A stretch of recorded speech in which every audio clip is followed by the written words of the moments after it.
What's up, guys? Welcome back to the 3 of 7 podcast. I hope you guys are ready for this episode. You know, it's hard to judge episodes, but this was by far one of my favorite, and for me personally, one of the most powerful episodes that we've ever recorded. It's with Kallup and Katelynn McCoy, husband and wife. Kallup is just an amazing person. A servant. He ran the Trail of Tears in 2018, over 800 miles. He is a ultra runner, 100-mile finisher, and that doesn't sound like much in the face of the fact that he ran the Trail of Tears. You know, he's an Ironman, and he's training right now to qualify for the Olympic trials in the marathon distance. Katelynn is also an ultra runner, and just an amazing woman, strong woman, and the stories that they tell here on this 2-part episode just are going to blow your socks off, right? Now, another cool thing about Kallup and Katelynn, they are Native Americans, and we talk through their heritage. We talk through their journey of addiction and recovery. You know, and the stories, just the testimonies that they give are incredible. And I'm just going to leave it at that. For this episode, the second episode, we dig into Kallup's Trail of Tears run, ultra running, and also their nonprofit called Res Hope. I'll attach the links to their Instagram and social media handles in the show notes of this episode.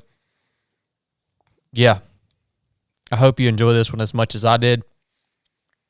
This episode was brought to you by Salty Britches. Hey, just go get you some Salty Britches. I think most of you guys that listen to this podcast are athletes in some way, shape, or form. You either run, bike, hike, do CrossFit, whatever it may be. Salty Britches is the premier, the number one anti-chafing cream on the market. I've been using Salty Britches for about 1.5 years now. I use it on all my ultra runs. Anytime I'm outside generating heat, sweat, nastiness, right, I put Salty Britches in all the hot spots that would normally chafe. And yeah, I've had 100% success with this product, and I am 100% satisfied.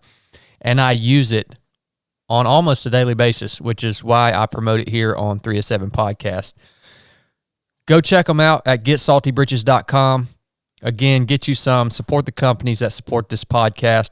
Follow them at Get Salty Britches on Instagram. Thank you, Salty Britches, for sponsoring this episode. Without further ado, here is the first episode with Kallup and Katelynn McCoy. We got a dang full house tonight. Yeah, we do. We got, all right, man. We got a full house. We got the beautiful Brooke.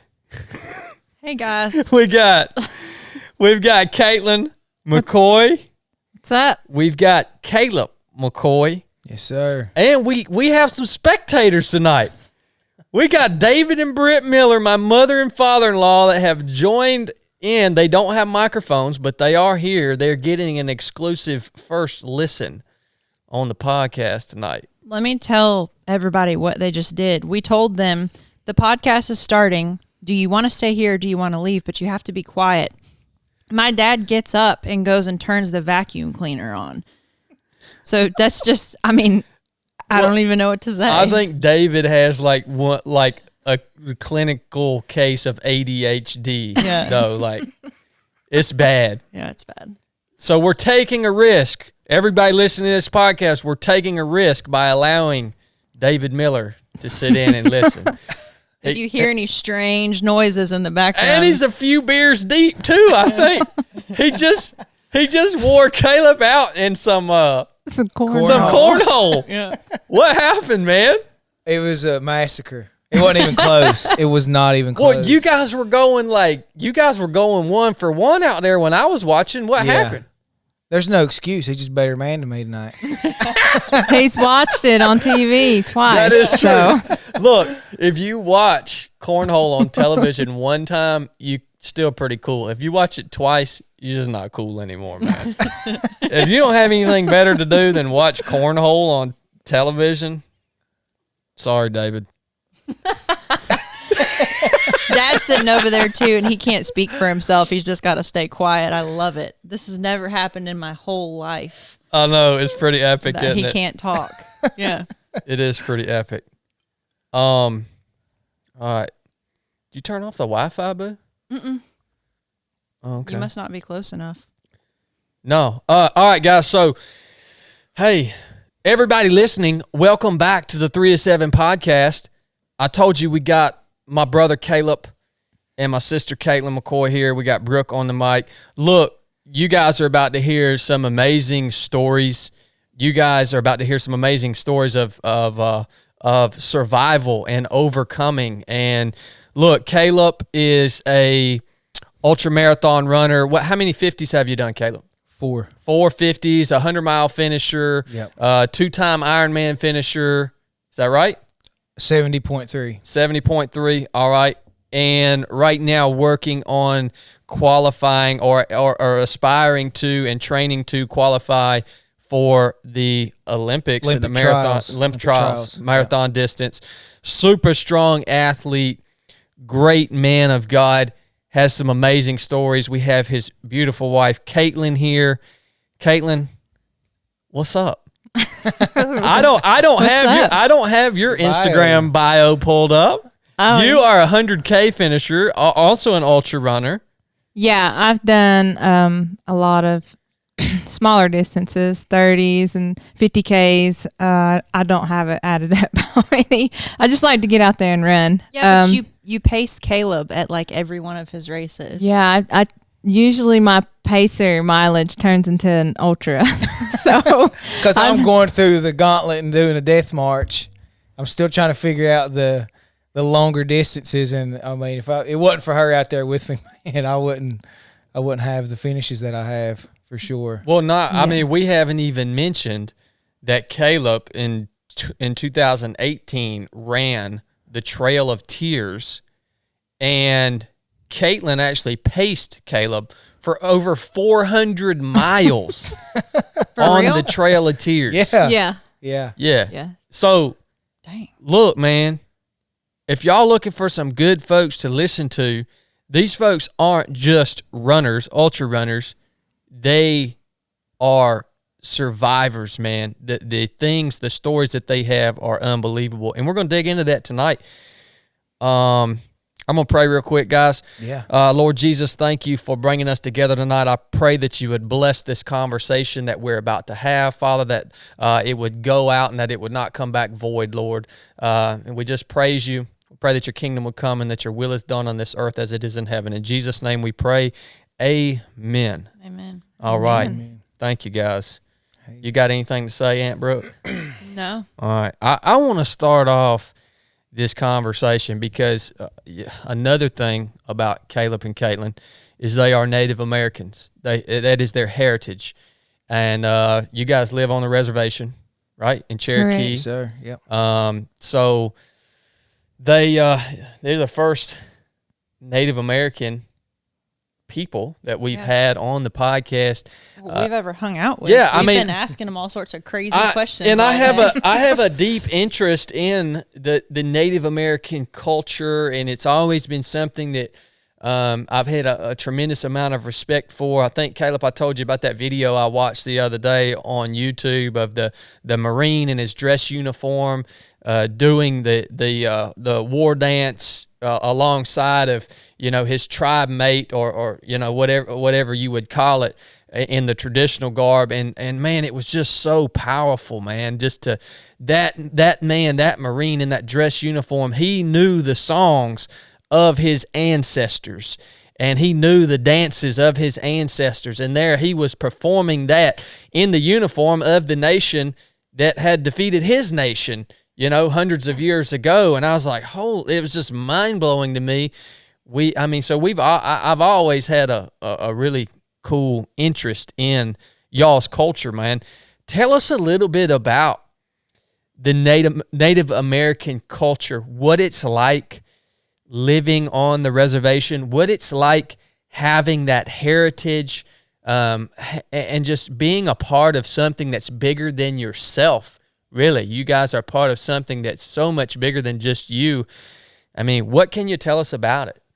You know, I know it's a hard question because it's just your life, but for us, it's interesting. You know, I don't know what it's like. Well, to paint with a broad stroke, I guess I would first start out with what our experience has been, what my experience has been growing up on the boundary, the Kallup boundary. That's what it's not actually called a we say reservation, but it's actually called the Kallup boundary.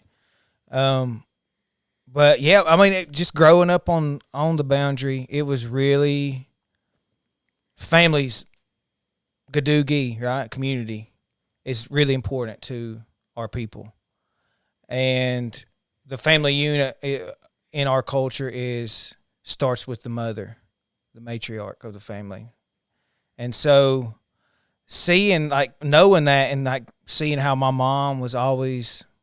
It seems like we always look to my mom for strength. Still do. I called her a few minutes ago when I went over to take a shower. And but yeah, growing up on the boundary, man, it was a lot of seeing a lot of domestic violence and stuff. Mm-hmm. You know, and I went to a school 10 miles away from the boundary, and it was pretty much all white school. So I'm still trying to connect to my culture. You know, I'm still trying to figure out what that means to be Cherokee because I don't have a good grasp of that, and that is a huge part of my identity that I'm missing. Mm-hmm. You know, and I know that it's really important. It's really important to me being all that God has created me to be to try to reconnect to that. But anyways, yeah, just growing up, man, it was Sorry, you have to edit some of this. No, I feel like I'm just we don't edit anything, man. This is interesting to me. And I have specific questions if you would rather. Yeah. I mean, I have. Can I? I would like. I mean, I definitely want to hear your questions, but please. I think that if you really take, I mean, just because you went to a different school, that whole kind of thing, yeah. But I mean, if you was to sit back and just look at our community, look at the people that we hang out with or have conversations with, you know, it's like we're trying to revitalize our language. Cherokee is just so enriched with culture and tradition. I mean, everywhere you go, like you could walk around the hospital and you'll have people coming in with their moccasins on and their long, you know, ribbon skirts on, just because like that's we're proud to be able to do those things. And when I think of my community, that's what I think of is like strength, resiliency, pride, being very proud of who we are, to being different. You know, we're able to exchange, you know, things that we learn from our ancestors, whether that's through our language, whether that's through our arts and crafts, whether that's through, you know, like I get to go when we have our fair, you know, my grandpa will come out on my mom's side and he does blowguns, and they have a blowgun competition, and it's so cool because like he's passed that down to my mom and them. My mom's passed it down to us, so we go out there and we compete against each other. But just to see different generations learning that thing, whether it's, you know, wood carving or whatever type of skill that might be, it's beautiful. It's really awesome to go in there and just sit down and just listen, you know, just to sit down with an elder and just to hear the way they grew up, you know, going through boarding schools, or, you know, just how hard it was for them to not be able to speak their own language. But now today it's like we're fighting to get that kind of stuff back. And that's why I think between me and Kallup, like my heart is for my community, and I want to see my community do better. And that's why I feel like we fight so hard for our recovery, because we see the cycle, the generational curses, the trauma, that thing just happening over and over. We want to inspire our people, like, hey, we don't have to keep doing this, you know, like if we continue to just let drugs and the epidemic destroy our community, then we're going to lose all that, you know? Yeah. So And Kallup, Preach, baby. Kallup, that was good. I heard, that was really good. I mean, and just the story of the basket tattoo on your arm. I mean, how that represents heritage and you coming up as a a person of Native American culture, and man, it's like I don't have that, man. No, I'm kind of jealous. Yeah, like, I'm thinking, I'm like, wait a minute, I think we were potato farmers or something in Germany, and I'm like, we don't even know. None of us get to try to learn more about our heritage and what. I don't know. I am kind of jealous. Well, I heard work out in a potato sack or something. I heard Kallup say something on a speech that I was watching that he did, and he said, "We're not supposed to be here, but we are." Yeah. Talk about that, man. Talk about that that resiliency and that of that culture, man, because that's a true statement. You guys, your culture should be extinct. Yeah. So, but it's not. So that to me speaks something about you as a culture. Yeah. You know what? And I think that is the best way that I identify, because Katelynn's got all these stories about her grandpa and her mom and arts and crafts, and I just wasn't around that. And so my experience with connecting to who I am as a Cherokee man happened along that journey to the Trail of Tears. And not to get into that too much right now, but like I took pride in that. Not pride in a bad sense, but pride in who I am as a Cherokee man, as to know that my ancestors fought tooth and nail to survive along that trail, and even the ones that stayed back in the mountains. That's where that's why we're Eastern Band. Those families and that part of our tribe fought tooth and nail to survive in the mountains and everything. And so like connecting to that when I first got out of jail and walking this new path of healing and recovery and everything, like that really set me on a path to trying to always make sure that I was a resilient person. And anytime I would come up against a challenge, I'm like, look, your blood pumping through your body right now is connected to those people. Mm-hmm.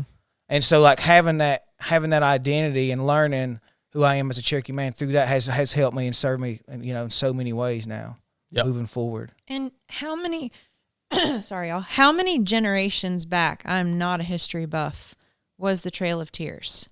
1838. So how many generations away from y'all would that be? Somebody do quick math. That would be like your great. Yeah, I'm going to say 4 or 5. 4 or 5? Yeah. I mean, that's not a lot of space. No. Like, that's not, that's crazy. Yeah, for sure. And I want to talk about that generational trauma that we talked about on our run today. You guys as a culture, us as a nation, us as Americans, us as a species, human beings, we are facing a significant problem, a disease that is addiction. And, it seems to be very, very prevalent in the Native American culture right now. And we talked a little bit about that generational trauma. What is that? What are you guys talking about when you speak of that? How does that, where's that coming from? I mean, I think I understand it, but I want to hear what you guys had to say. As you guys were saying, that's kind of what you view as the root cause of this epidemic that you guys especially are facing as a community. As a tribe, And everyone stay tuned, because we're going to talk about what they've gone through personally. You guys have both come through addictions, terrible addictions, and survived. Oh, yeah, we're just getting warmed up, son. Yeah. I'm sure we've all heard that the drugs or whatever the substance is, that's the symptom. That's the fruit. Yep. But the root is connected to those generational traumas. The domestic violence, the just bad health, right? I mean, and it's passed down, and we've heard this. It's passed down from the mother to the child, and so we're genetically predisposed to substance use issues and mental health, substance use disorder and mental health issues because of that. because of our people having to carry that kind of trauma and everything. And I just think that, like Katelynn said, just trying to do what we've been doing as far as taking care of mind, body, and spirit, you know, trying to change the narrative of that and trying to understand that on a deeper level. Is that something that you guys talk about, like the elders and people? Is that something you guys are openly allowed to discuss in your tribe, like past trauma and how that's affecting? It's not been something that has been talked about. I feel like, and it's kind of become normal. Like a lot of the homes that you go into, if you talk to them somewhere along the line in between some kind of generation, there's either domestic violence or sexual abuse, whatever kind of trauma that the person might have experienced. It's just like, if you track back far enough, it probably happened a lot earlier, like to the mom and dads or before that, and it just keeps getting passed down. And then it is a lot harder for Native Americans to talk to people about that and open up, just because we're really not taught to do that. Taught the opposite. And like, I mean, a lot of Native Americans, if you talk to them, like they can't even look you in the eye. Like what is that? It's like a culture thing. Really? You know, it's really, it's really hard for a Native American it's not out of like disrespect or anything. It's just Native Americans it's really hard. And like, even when you're studying to become a counselor in our area, like that, you're taught that, like, don't take offense to it. That's just the way that we were raised, you know? And when it comes to, like you said, they don't really talk about it. That's not really in our culture. You're just supposed to be strong, and like you guys, you don't talk about your struggles, and is it almost like a stoic? Yeah. What do they expect? Well, I was taught my mom always said, don't let anybody see you cry. Okay. Really? You don't ever let anybody see you show emotion. And that's common in your in Native American culture. Yeah, absolutely. And another thing too, I want to just give a plug to a couple of our board members on our ministry for our organization, bringing Beauty for Ashes into our community. And Katelynn's been through Beauty for Ashes. It's a trauma resilience type training. Yeah. And she's went through that, where they try to teach you how to walk through that trauma and share that stuff. And because you're taught to just cover it up. Yeah. Our board members, Frida and Casey, who's the directors of Frida's the director of behavioral health, and Casey's the CEO of the hospital. And so they're trying to bring that kind of training and exposure to our people. The treatment center. Yeah, to the treatment center. The recovery center. But it's taken, just trying to be diligent about changing the narrative and having these tough conversations, because like Katelynn said, we're just taught the complete opposite of that. Yeah. And I have to imagine, and by no means, do I know exactly all the history and what you guys go through as a community and as a tribe, but I have to imagine that generational trauma has got to go all the way back to that Trail of Tears, man. Absolutely. It's got to go all the way back. Yeah. Without a doubt. It makes complete sense, because the trauma that your ancestors experienced during those times, that's going to be passed down from mother and father to children, all, and that's what you guys are doing right now. Is you guys are actually working again to, like you said, change that narrative and break that cycle dating back to the 1830s and even before. That's it's pretty amazing to think about. Something that happened that long ago can still be affecting a community, because it just is passed down, What is it that Billy Graham had said before about the Native Americans? What, the Great Awakening of the revival? The Great Revival in North America. In America, is going to come from the Native Americans. No kidding, man. Yeah, he prophesied that back in the 60s or 70s. That's wild. How, and this is not, how prevalent is Christianity in the tribe? I wish we had some data points on that. I mean, just from living there, I mean, what would you say? It doesn't have to be 100% accurate. I would say the majority. Really? Majority of are Christian, identify as Christian. Mm-hmm. Well, Native Americans are naturally a spiritual people, aren't Yeah. they? More Yeah. so than probably most regular Americans. You still have people that practice like the traditional like stomp dance and things like that, but they would also identify as Christian too. Mm-hmm. They just like to continue to carry the culture and the traditions and very spiritual. Yeah. Mm-hmm. But I mean, I know several people that. Well, you lived with Walker Calhoun, who was Yeah. World War Walker II Calhoun. veteran, and He helped bring back the stomp dance to Cherokee, and was having it at his house up above. The stomp grounds was above his house, and he would, wake up every morning. He had a Bible that was written in the syllabary because he was a fluent speaker and he could read and write it. And but he'd be sitting there reading out of his Bible. And whenever his wife was alive, used to go to a Baptist church down the road, but still, have the stomp dances. And so, I mean, there is a large number that. that's something that I would like to learn more about. I would love to. Like I said, I've not been exposed to that yet. Mm-hmm. Yeah. Mm-hmm. And that's another, we had that conversation earlier. It's another interesting thing, that dynamic between the heritage and the religion of the people, 150 plus years ago, and how to keep that and then balance it out with your Christian faith, I think there is a balance there, and I think there's value in maintaining the knowledge of, your past, even in terms of religious beliefs. But it's like who you worship. Who are you worshiping? I think that ultimately is the. Go ahead, Katelynn. Well, I was just going to point out too that now there are those natives that will be.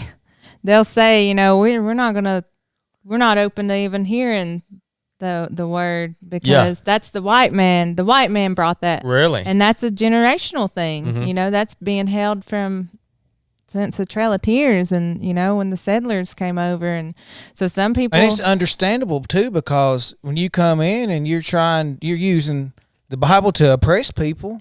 Yeah. You're talking about following Jesus, but you're going to take everything from us. You're and killing my family and moving us out. Cut my hair off, and you won't let me speak my language, but you're trying to tell me I need to follow Jesus. Yeah. And that's what happened to a lot of your ancestors. They forced Christianity and made them just get rid of all of their cultural things. Yeah. What is it? Kill the Indian, save the man? Yeah. Is the mindset back then? Yeah. Gosh, no wonder. That's the mantra. They're so hell bent on saving all of that stuff. Oh yeah. Yeah. All right. Very interesting background on the heritage portion. We talked a little bit about the generational trauma and stuff like that. I want to talk a little bit about you guys' story and how you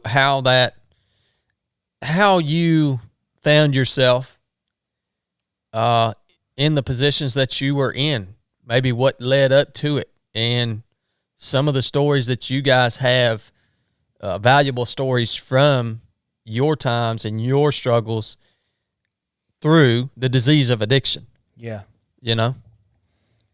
So do you want us to just jump in here and share how we was exposed? I would say one person go first, and then however you guys want to do it. Yeah. I mean, I just, we've got to hear a lot on the trail today of just some powerful, powerful stories, man. Mm-hmm. And I think, look, man, here's what amazes me about you guys is you guys have gotten to a point that you are able to tell these valuable stories, life lessons, stories of struggle and survival and overcoming and now thriving. You're able to tell these stories so courageously, man. And, you guys have broken the cycle. The cycle that we were just talking about. You guys have broken it, man. Mm-hmm. Like, that stuff that you guys were saying of how you guys are told and raised and taught to not share your feelings, not share your struggles, not share the things that have been hard for you. And here you guys show up to my house today, and you're just pouring your hearts out to Brooke and I in a real way. Yep. You guys have broken that, man. Yeah, I think vulnerability is not something that's celebrated a lot. And, biblically, Paul talks about boasting in his weaknesses. And that's like I was sharing with you guys, I think that we're all searching for that because we're all experiencing some brokenness. And that's why we share so openly, because we're all looking towards our neighbor, the people that are in front of us, and the moment that we can say, oh, you too. Yeah. Like, I'm not alone in this. Yeah. Well, and as soon as you talk about something you're struggling with or a struggle you've had, you open up this door to people who are around you. You know what I mean? And it's just okay at that point. It's a safe place, and yeah, most people aren't comfortable, but it's the way that you guys talk about it. It's different. Like, it really is. Earlier, you were in the kitchen and you were talking about your sons. And I'm sure we'll talk more about them, but you were talking about how, you're not a huge part of their lives, but it's because of the things you've did. And I don't know, just like I said, your stature, the tone in your voice, it's just, you don't seem super regretful and full of shame. You're just like, this is what happened anymore. Well, you know what it is though, is you take so much ownership, Kallup. I haven't heard you blame anything that you've done, any issues that you've had, any trouble you faced. I haven't heard you blame it on anybody or anything. You have that's what's so powerful when you share, man, is you take so much ownership over the path that you have had to endure in life. That's special, man. That is special. I watched Katelynn giving a speech in front of a huge crowd of people, pouring her heart out, saying, it wasn't long ago that I wasn't able to stand here and tell you guys these stories because I was ashamed of who I am. And now look at her now. Yeah. A transformation, man. That's what I want to hear about. Bust them. Oh, my gosh. It fires me up, man. Yeah. The ownership that you take over the things that you've endured, Kallup, is unbelievable, man. And kick that dog off the couch if it's bothering you. Yeah, Jada, get down. Jada. Why don't you start with, Kallup, I think a good place to start would be, you were saying earlier, and I didn't get to hear much of it, about your childhood and how there was some trauma that started you off, immediately on a bad path. Yeah. Jada, get down. Jada's loving me over here. She's trying to pull her down off that couch, Kallup. Jada, Smells like duck butt. She smells Get like down. duck breath. Yeah. Oh my gosh. Yeah. I think it's important for us to kind of, to go back and to learn from our mistakes and past, because a lot of people don't want to do that, and I want to go back and dissect why I done what I done, why how things shape me. And so, like, when I was 11, okay, so let me back up from the very beginning. My earliest memory, we were living on this little farm right outside the boundary, and I was about 4 or 5 years old. And my dad was going fishing. He's always bass fishing. And he gets up that morning, right at daybreak, and he was doing some things he shouldn't have been doing. He's selling a little weed, and hardworking man. Though I'm not going to, sit here and just act like that's all he done, because he built a lot of homes, a lot of motels, condos, just a really good carpenter. But he's selling some weed to make some extra money, and so he gets up that morning, and he looks out and he sees a couple cop cars, and he knew they was going to raid us. And so he writes my mom a note and said, they're coming in today. You know, I put the stuff up, but they'll be here.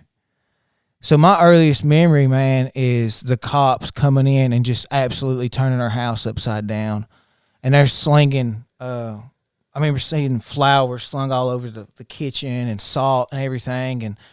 And my mom was being slammed on a door, on the hood of a police car. And Oh my gosh. so that's like literally my earliest memory. I mean, the fact that that's one of the few memories that I have from my childhood is pretty significant and telling of like how that formed, you know, and how that stuck with me. So that was kind of, there was a lot of chaos, a lot of dysfunction in the family, but a lot of love, you know, the best way that they knew how. You know, my mom and dad fought a lot of drinking going on in the house. I think they were both running around on one another. So when I was about 11, I got prescribed a narcotic for my migraines. And literally, I mean, it was within a week or two after taking this. Like, I knew it was like an escape for me. Like, it numbed the pain and seeing all that going on in my house. And I just, and also my sister, I had an older sister, Leanne, who passed away last year from an overdose.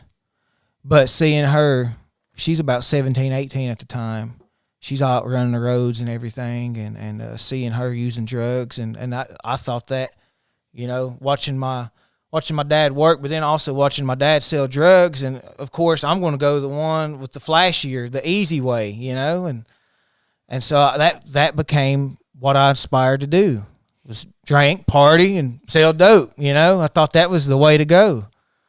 And I just continued down that path, you know. I didn't really have anybody to, you know, I always heard, do what I say do. Don't do what I do what I say do. That's not a very good, it's not a very good way to teach. And anyways, you know, I just continued to party and to use throughout school, and I never had any kind of relationship with the Lord. I didn't know who God was. And growing up, I always made fun of the Christian kids in school, you know. I always pick on them and laugh at them and just give them a really hard time. And I had an opportunity to play football and at a local college or run track. I had both scholarship offers, and you know, my use and my partying and all that got in the way of that, and I lost those things. I got kicked off the basketball team my senior year, and I just continued to spiral down, man, just out of control, into madness. Didn't really have any sort of direction or anything. You know, I'm using at the house with my dad. You know, we're doing cocaine together and drinking, and you know, he'd always, I guess it was normal for him to say, like, you know, as long as you're doing it here, it's okay. It's co-signing off on what I was doing. And, man, it just continued, you know, I want to stop right there, though, because I don't want to go too far into my story, and just because there's a lot that I want to unpack in that next part. But that was like just my formative years. Mm-hmm. Seeing all that, seeing the domestic violence going on in the house. I remember one time my mom and dad were fighting, and my mom picked us up, literally. My sister and I took us home that night. The next morning, man, we're getting in a van and we drive across the country to California. Like, who does that with your kids? You know what I'm saying? And she was just running away from the situation. That's how she was dealing with it. And that generational trauma. My mom seen my grandmother get murdered. Oh my gosh. And she was 9 years old. My mom grew up in children's home, you know, and she was molested and all kinds of stuff in the children's homes. Holy crap. What happened to your grandmother? My grandmother's husband, it wasn't my grandpa, it was another man she had married. He came in one night and he was drunk, and he sat across the table from her, and my mom was standing right beside her, and they was all playing poker. And my mom can remember vividly just how he just stood there, and he was sitting there, and he just kept just a blank stare and just evil in his eyes. And she said, after 5 or 10 minutes, he pulls out a .357 and blows her heart out right in front of a whole family and everybody. Gosh almighty, bro. And he walks outside and he shoots himself in the chest. Well, he lives. He does 30 years in prison down here in Atlanta. And so, I mean, just like understanding why my mom done that, like the domestic violence, she thought that was the best thing she could do at the moment, is get clean across the country, and take us with her. But all those things shaped me, and I didn't know how to deal with my emotions, because this is what I'm seeing. This becomes my normal. Normal. Yeah. That's it. You talked about that earlier, Kallup, how that's so wild, man, that was your environment, that was the norm. Well, and I'm seeing, like, just hearing this story about you and you kind of going back to, like, your grandma and what happened to her, I see the snowball effect of, like you're saying, like, the Trail of Tears started with that generation. That was their trauma. Then the next generation was domestic violence. And then that, I mean, before I didn't really understand until that example of how it snowballs. Mm-hmm. And it, like you guys said, how, like, and we can get into this later, but my mind now at this point is like, how do you break that cycle? Like, by the way, we don't have to wait till later to talk about anything, guys. We can just let this roll. Yeah, I would love to hear Kallup kind of get to where you hit rock bottom, if you feel like sharing that, or what your rock bottom was. Man, there's a long journey there. I hit a lot of bottoms. I hit a lot of rock bottoms, honestly. You said you overdosed 6 times. I did. Right? I did. Jeez. The Bible talks about being stiff-necked, being proud. I was that guy. I was, like we talk about, don't show emotion. Don't share what you're going through. And now unlearning those things. That's not right. Right? I mean, that's exactly what the enemy wants, is us to be isolated and carrying all this stuff on, that we're not meant to carry. That's God way, and I didn't know how to get rid of that. I didn't have no way to express that. And just seeing all these things, and then having 2 sons with 2 different women within the matter of a year, almost to the day apart, and just not knowing what a healthy relationship looked like, not knowing what it meant to be a good, I guess, man of faith and a dad, because I didn't see that. My dad loved me the best way that he knew how, but his come from all this dysfunction and everything, and I'm trying to unlearn that. But anyway, it's just like I had so much. You get so far into this, so far into the madness, and you feel so helpless, right? And honestly, I got so down on myself, so shamed about what I was doing, and Sorry about that, guys. We do have dogs in the house. You can continue, Kallup. You get so far into the madness, so down on yourself. Like I said, hope is the key. I think everybody should be entitled to hope. That's one of the true entitlements of life. I didn't have that anymore. Yeah. I was, so lost in everything, and I didn't know how to express that. And so it just continued. The next thing I know, my son's 5 years old, and I can, you put up these markers when you're using, saying, well, if I don't ever do this, I'm going to be okay. As long as I don't turn to that, then I'm all right. And my son, I remember he was 5 years old at the time. I was living in a trailer and I was dating this girl, and she had got some needles from her grandma's house. And that's when the game changed. As soon as I put that needle in my arm. And I look back and I see God's fingerprints all over my life. I didn't have a way to express it then, but now looking back, I see God just working in my life so many times. But I'm like getting ready to literally put the needle in my arm for the very first time and becoming the thing that I said I was never going to become. And my son knocks on the door. Oh. And he's like, Dad, what are you doing in there? And I literally reach over and grab a towel and put the towel down at the bottom of the door so he can't look under, because he's trying to look underneath the door. And I'm like, you know what? I mean, I'd lost my job, didn't really have no meaning in life. You know, I had a little business at the time, a little concrete pumping business. And I lost that, got another job, failed a drug test, lost that job. And so here I am, hopeless, isolated, don't know nothing about nothing, you know, and how to be a man or anything. And put that needle in my arm, and it changed. And it just continues, you know, like I said, the only reward that you get for overcoming your last challenge is your next one. Like, just life keeps throwing these challenges at you. I get the call that my dad has terminal cancer. He's got pancreatic cancer. Like, literally right after I started shooting up, you know, I got this on my plate now. So then I go even harder. Like, this is the only way I know how to escape. This is the only thing that gives me relief. This is the only thing that numbs the pain. So I just went even harder at that. Moved in with my dad, and I remember thinking I was taking care of him when I was literally bullying my dad. I'm named after my dad. My dad's the senior. I'm the second.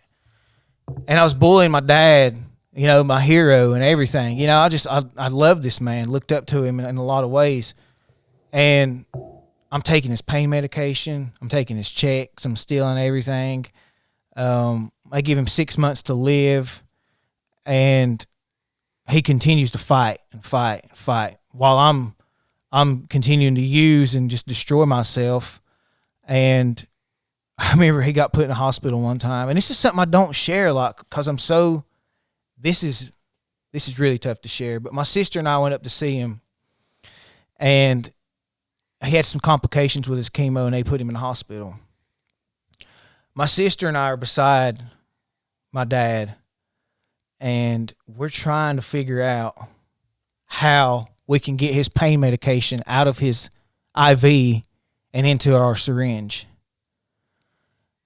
And I remember, like, honestly, we were trying to figure out how to do this and talking it out. And I finally told my sister, I said, I got to leave.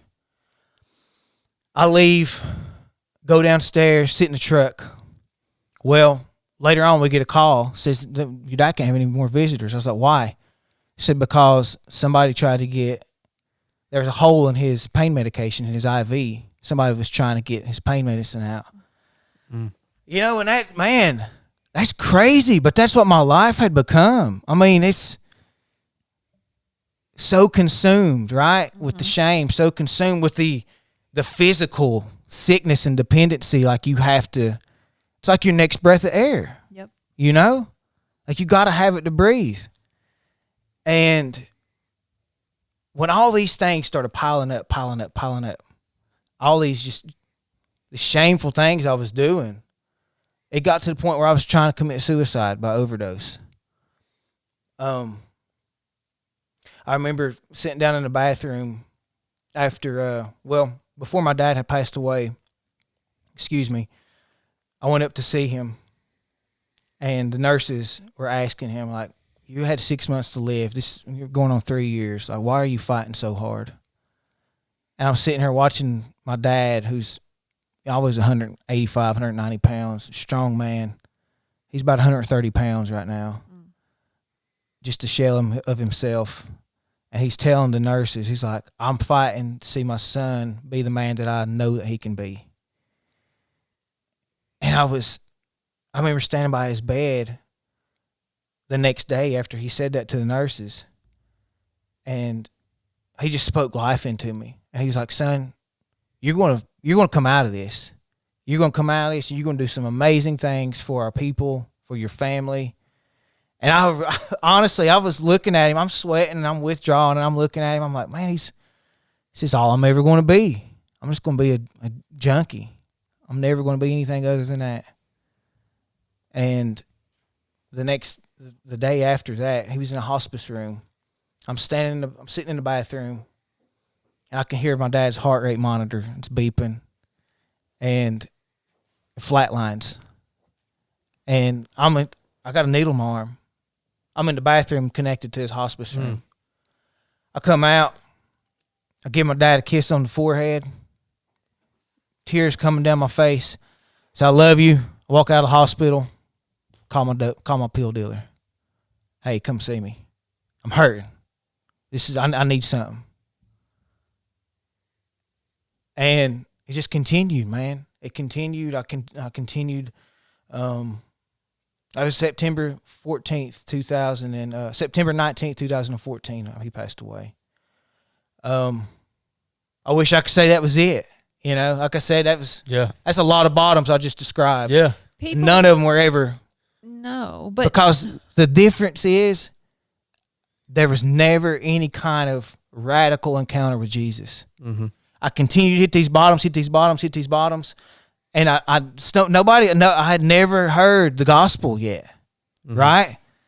And go ahead, Brooke, what was you going to say? no, you finished and then I'll.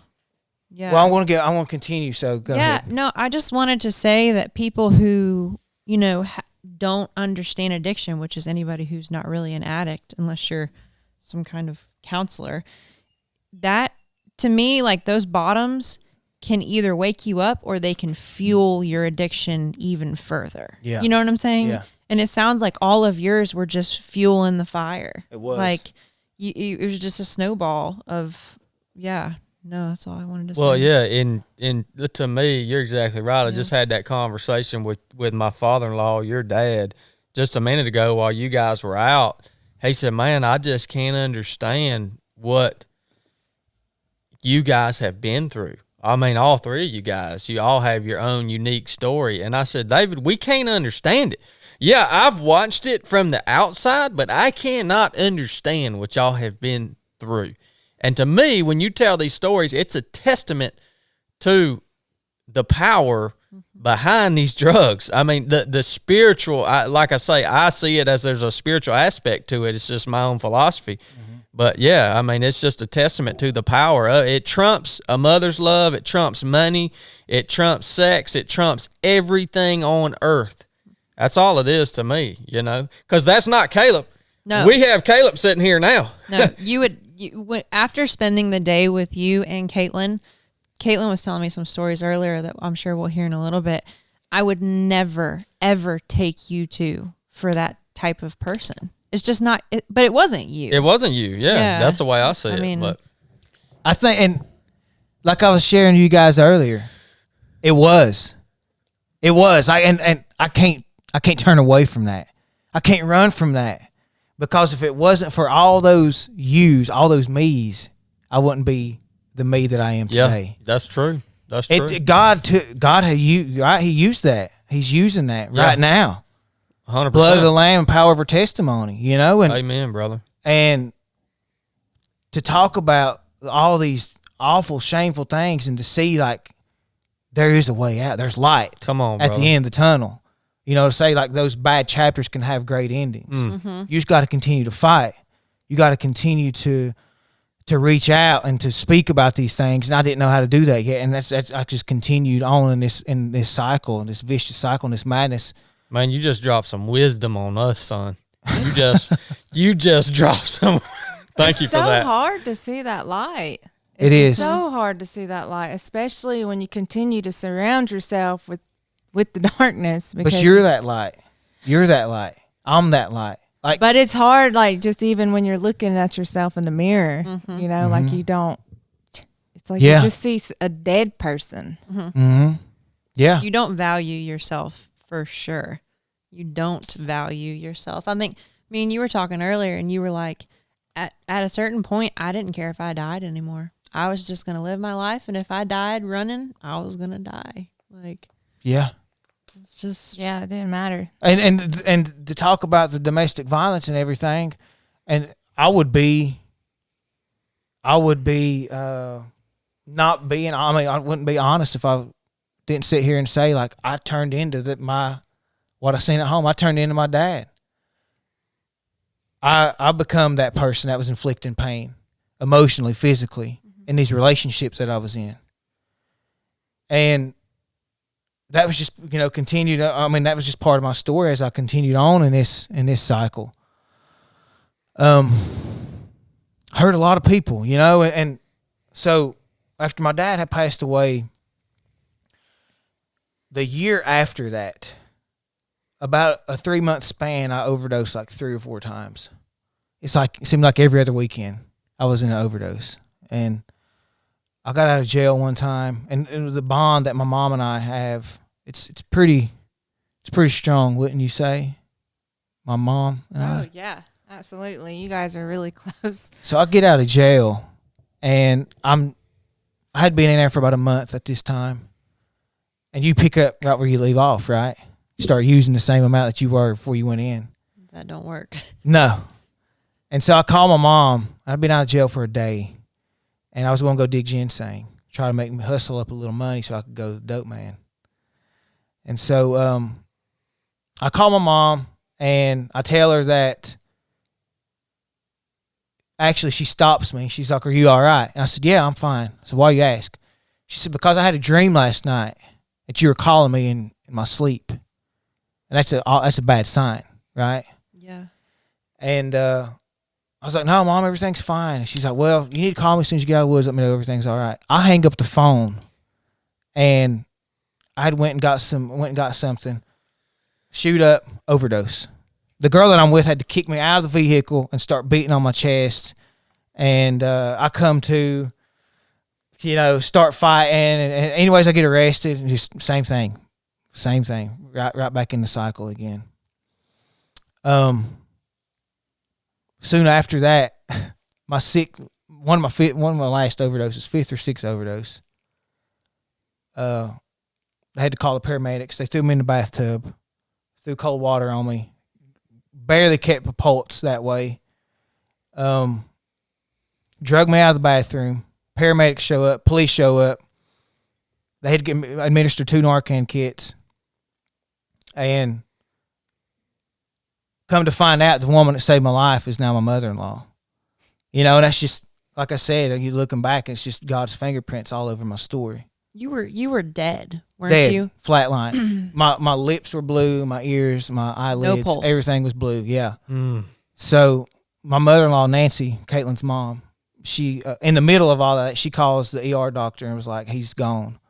And they're like, "Keep working on him. If you got another Narcan kit, give it to him and keep working on him." Well, little did I know, that's here we are now. I'm married to Katelynn, but just like that wasn't enough. Even that wasn't enough. My mom IVC'd me right after that. I just continued. I ran from the police that night when they come to pick me up. But when it changed, like I said, all these encounters, nobody was there to give me hope, right? The truth will set you free. Like I was God's beloved, and through Jesus, right, where you find true freedom. I had never heard that message, and so I get arrested this last time, March 27th, 2017. And I'm sitting in, I knew I wasn't getting out. They set my bond, because I'd been running from them so many times. They set my bond at like $120,000. And Gee. I didn't have $12,000 to bond out of jail. So I knew I was going to be sitting there for a while, cooling my heels. And about 3 weeks in, for the first time in my life, I called out to God. I was humble. I was like, there's got to be more than this. And I started thinking about my dad. As I'm sitting down in the jail, the county jail, and I've got a sheet of paper out, and Katelynn can tell you, I've got the paper still at home, where I'm writing out like, God, if you're real, first time I've ever cried out to God in my life, I'm like, if you're real, show me something. And I went back to the thing that caused the most pain, the most shame, was how I treated my dad. And how my dad had to be moved out of the house, how he fought tooth and nail, and I disappointed him. That's the thing that God used in that moment when I'm writing this letter out. I'm like, show me that my dad's still with me somehow. And I lay my pen down. I go upstairs. Within 30 seconds, this is on a Friday, this pastor who come in for 4 years straight on Wednesdays, the only time he ever come in on Friday was this day. And I'm coming down the steps. He walks into my pod. It stops me dead in my tracks. It's not so much that he looks like my dad in the face, but just how he's dressed. Same shoes, same pants, same belt, same kind of shirt. It's tucked in, has his watch to the inside of his wrist, which is unique in itself. That's how my dad wore his. That's how snipers wear their watches. How who? Snipers. Really? Yeah, so the sun doesn't reflect off the face of the watch. Huh. I didn't know But that. that's very It might be something about your dad that maybe you don't, maybe a story there that you never heard, but that is unique. There's a lot of them I never heard. Yeah. So, this pastor walks in and seeing the resemblance and what he was wearing stopped me dead in my tracks.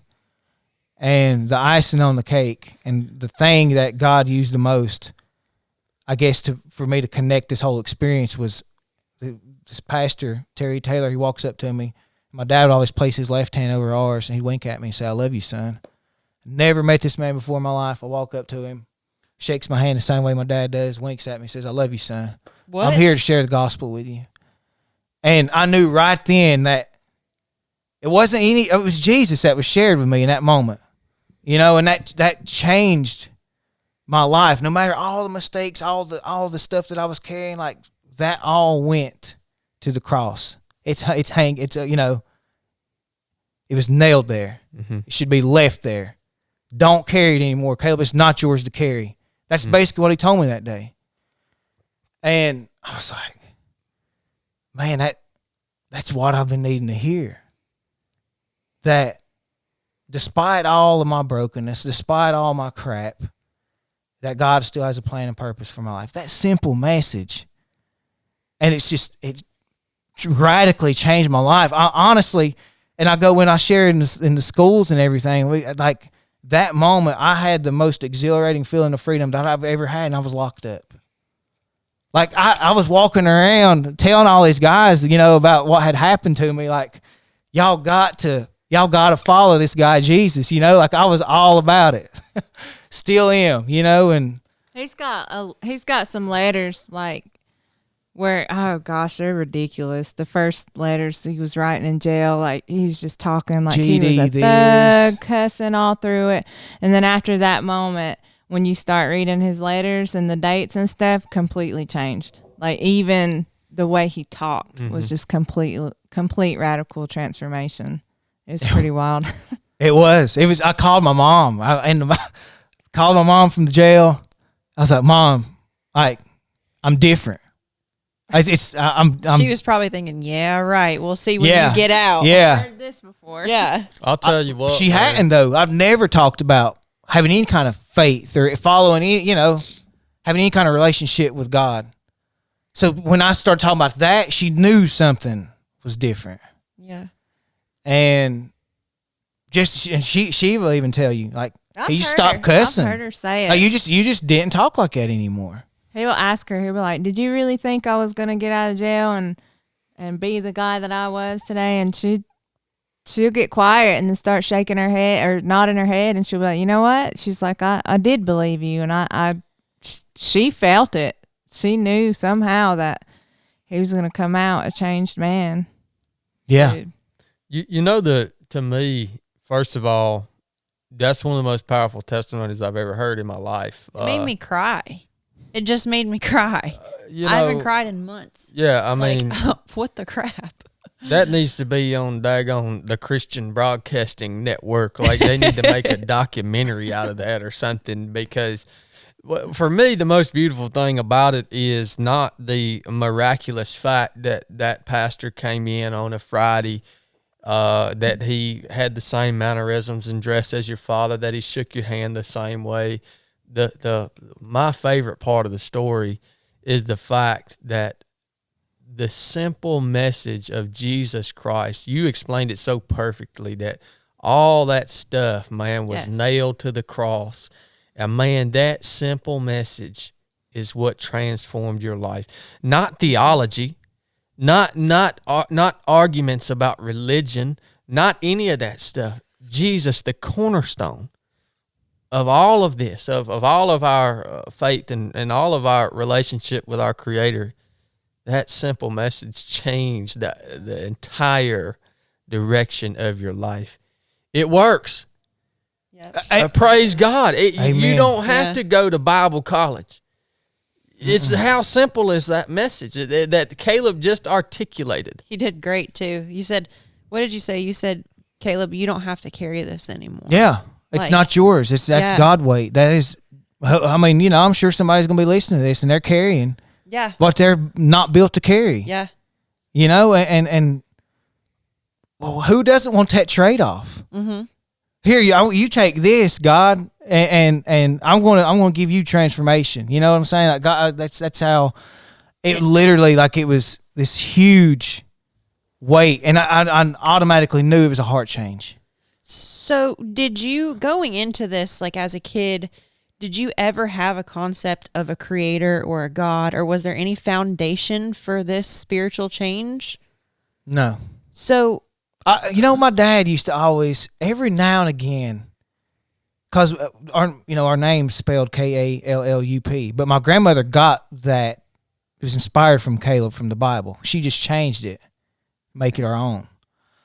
And so he used to always talk about, he was always proud of being a carpenter. And he'd always say Jesus was a carpenter, you know? And I hear him say stuff every now and again about the good Lord. You know, I didn't ever know what that meant. I just never was around the Christian colloquialisms, you know. I didn't know how to talk and all, you know, going to church. And I went maybe 3 or 4 times when I was little. My mom made us go with my nanny, the woman who raised her. Outside of that, I never heard it. So when he sat down with you that day in jail and told you the gospel, you knew in your heart it was true. You didn't have to work to believe it. It was just automatically in your mind and in your heart. You were like, this is truth. I know for sure. Or did you have to work at it? Well, I think he had also and then you answered, Kallup. I think he had also humbled himself to a point to write that letter. Yeah. He reached out to God, right? And the Bible says, ask, seek. It tells you to ask, seek, and knock, and the door shall be opened. And I think that you had taken that initiative originally. But he didn't know who God exactly was when you were writing that letter. You were just desperate. Yeah. I mean, but then the gospel for you and the story of Jesus clicked. Yeah. Like, it made sense to you. Mm-hmm. And you believed it. And that from then on out, that's been, like, you haven't struggled with questions. And does that make sense? I struggle with questions all the time. Yeah. Well, he's talking about questions. I mean, that's a whole nother podcast. Yeah. God can handle mine. I mean, all throughout the scriptures, you got people like in the Psalms saying, God, where the heck are you? Yeah. You know, like, I don't know why are you leaving me here, like, alone? You know what I'm saying? Like, I have questions all the time, but I get in that moment, the way it went down, how can you question that? Yeah. You know what I'm saying? Like, the way everything lined up, I couldn't. And I think God knew that that's what it was going to take for me. Yeah. It had to be point blank, period. Yep. Very clear. And like you were saying, you know, when you're searching, when you actually come to the door and you're searching, like, that's a whole nother level too. When you actually sit back, listen, you know, and trying to listen. And because a lot of times you said now, looking back, you can see a lot of different places where God's hands was all in it, but it's taken now to be able to see that. Whereas, I mean, when we're using and things, we're not listening for God, you know, you don't even have to be. We got a rebellious heart, a heart of stone, you know. Like, And then, like David talks about, it was good for me to be afflicted. It was good for me to be. I had to. I feel like that was my testimony. I had to go through that to be sitting right here and talking to you guys today, because if it wasn't for you can't have the promise without the process.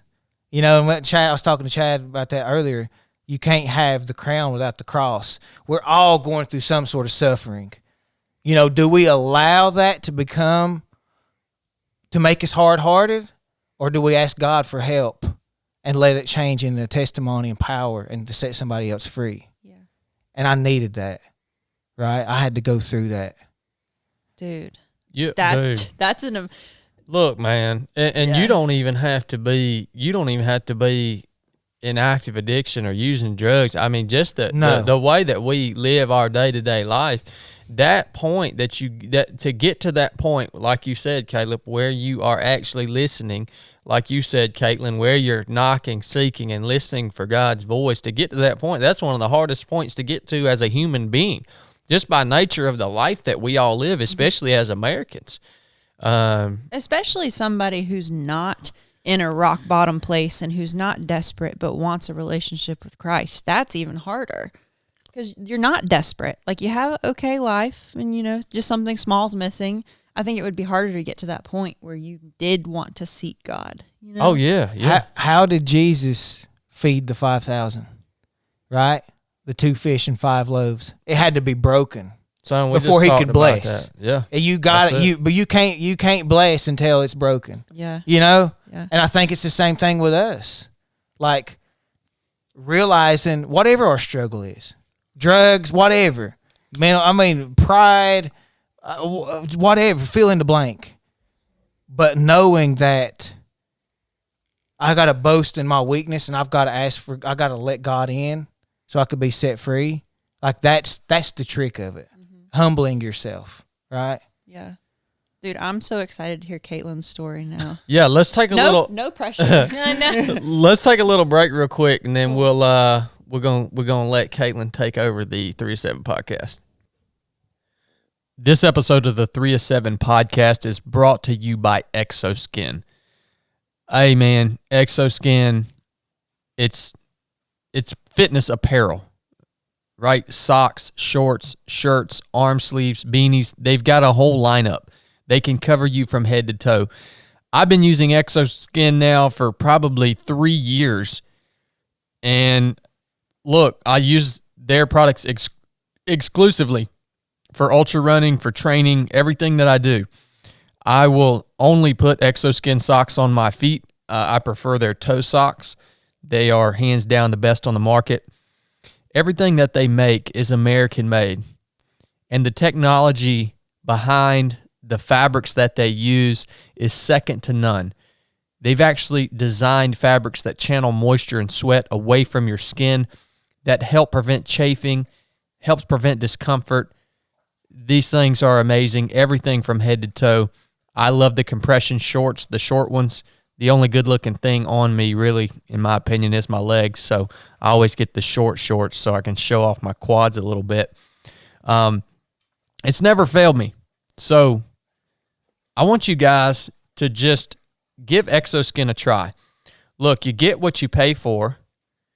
This is a company that stands behind their products because they know that they work and they've been tested out on the battlefield of life. The website is exoskin.us. That's XOSKIN.US. Give them a follow on Instagram at exoskin.usa. I'll attach the website, the show notes, and the pro code that they give to us as 3 of 7 podcast listeners. Yeah, we get a discount on all their stuff. So Exoskin, thanks for always supporting me from day one of my journey as an ultra runner. Thanks for pouring into creating the best products on the market. And thank you for supporting the 3 of 7 podcast since the beginning. A dog. Me and Kallup are runners. Are we back on? Oh, we're back. We're back on. Off. Yeah. We stay on. Well,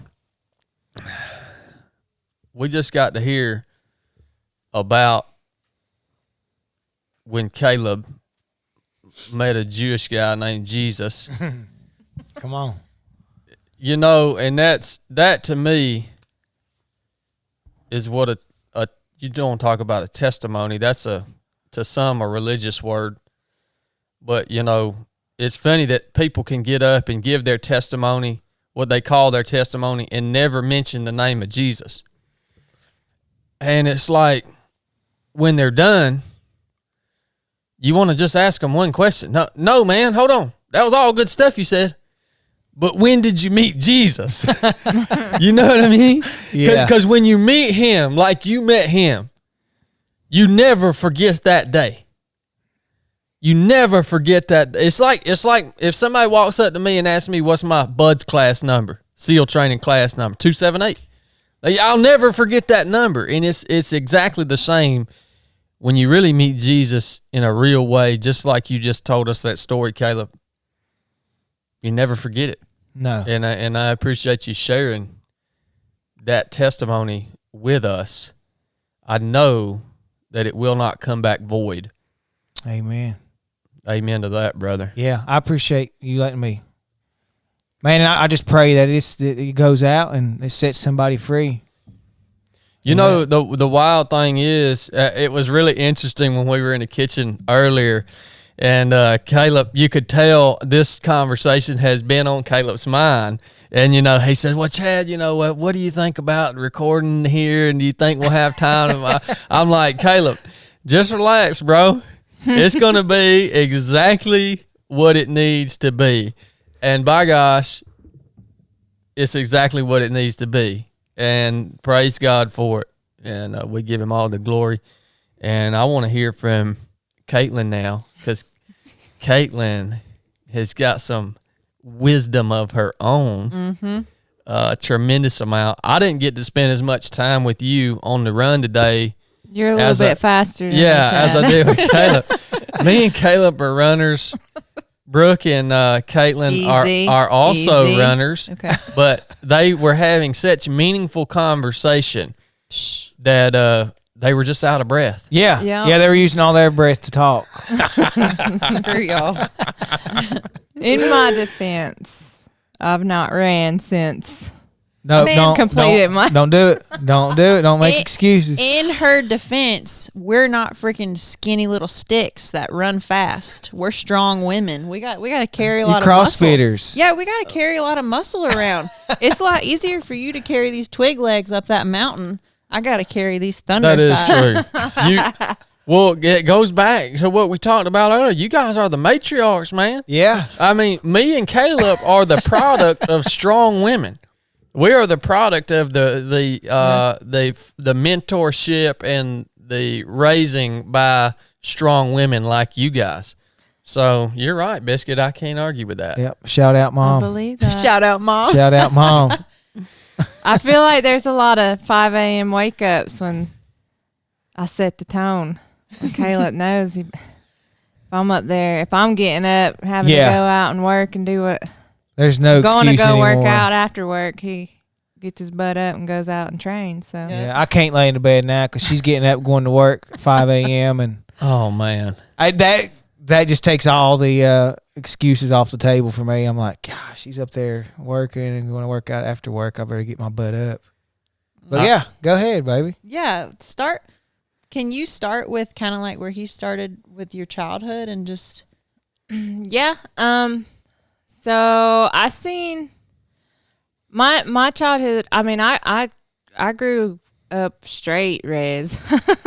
We didn't have a whole lot of money. I mean, we weren't like poverty or anything like that. But I know we had a lot of hand-me-down clothes, and I seen a lot when I was little. I can recall times coming into the living room, and I mean, I was probably 4 or 5 years old, and I remember like my mom and dad and everybody sitting around in the living room, my aunts and uncles, and everybody be smoking weed, and like I can recall the smell, so I knew that it was weed. But I'd come running through, say something to my mom or something, and then go running back outside and start playing again, and it was just normal.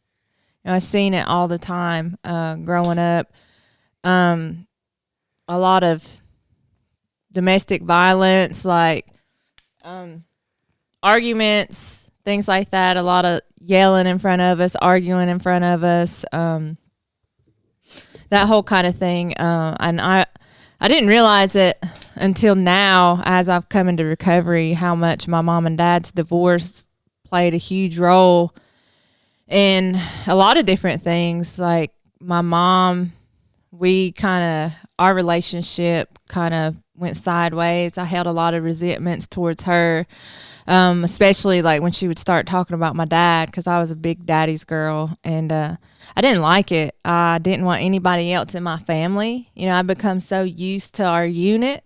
And so whenever that became broken, I didn't like it, but I didn't know how to talk about it. You know, like my mom, she tried to take us to therapy, but when I'd get in there, I'd look at that therapist and I'd be like, I don't have nothing to say to you, or, you know, I don't know who you are. I don't want to talk to you. I don't want to talk to you about what's going on. And then when I wouldn't open up to my mom, I would just tell her, like, all right. She'd be like, I want you to know this ain't your fault. But I didn't understand at the time, like, well, why is this happening to us?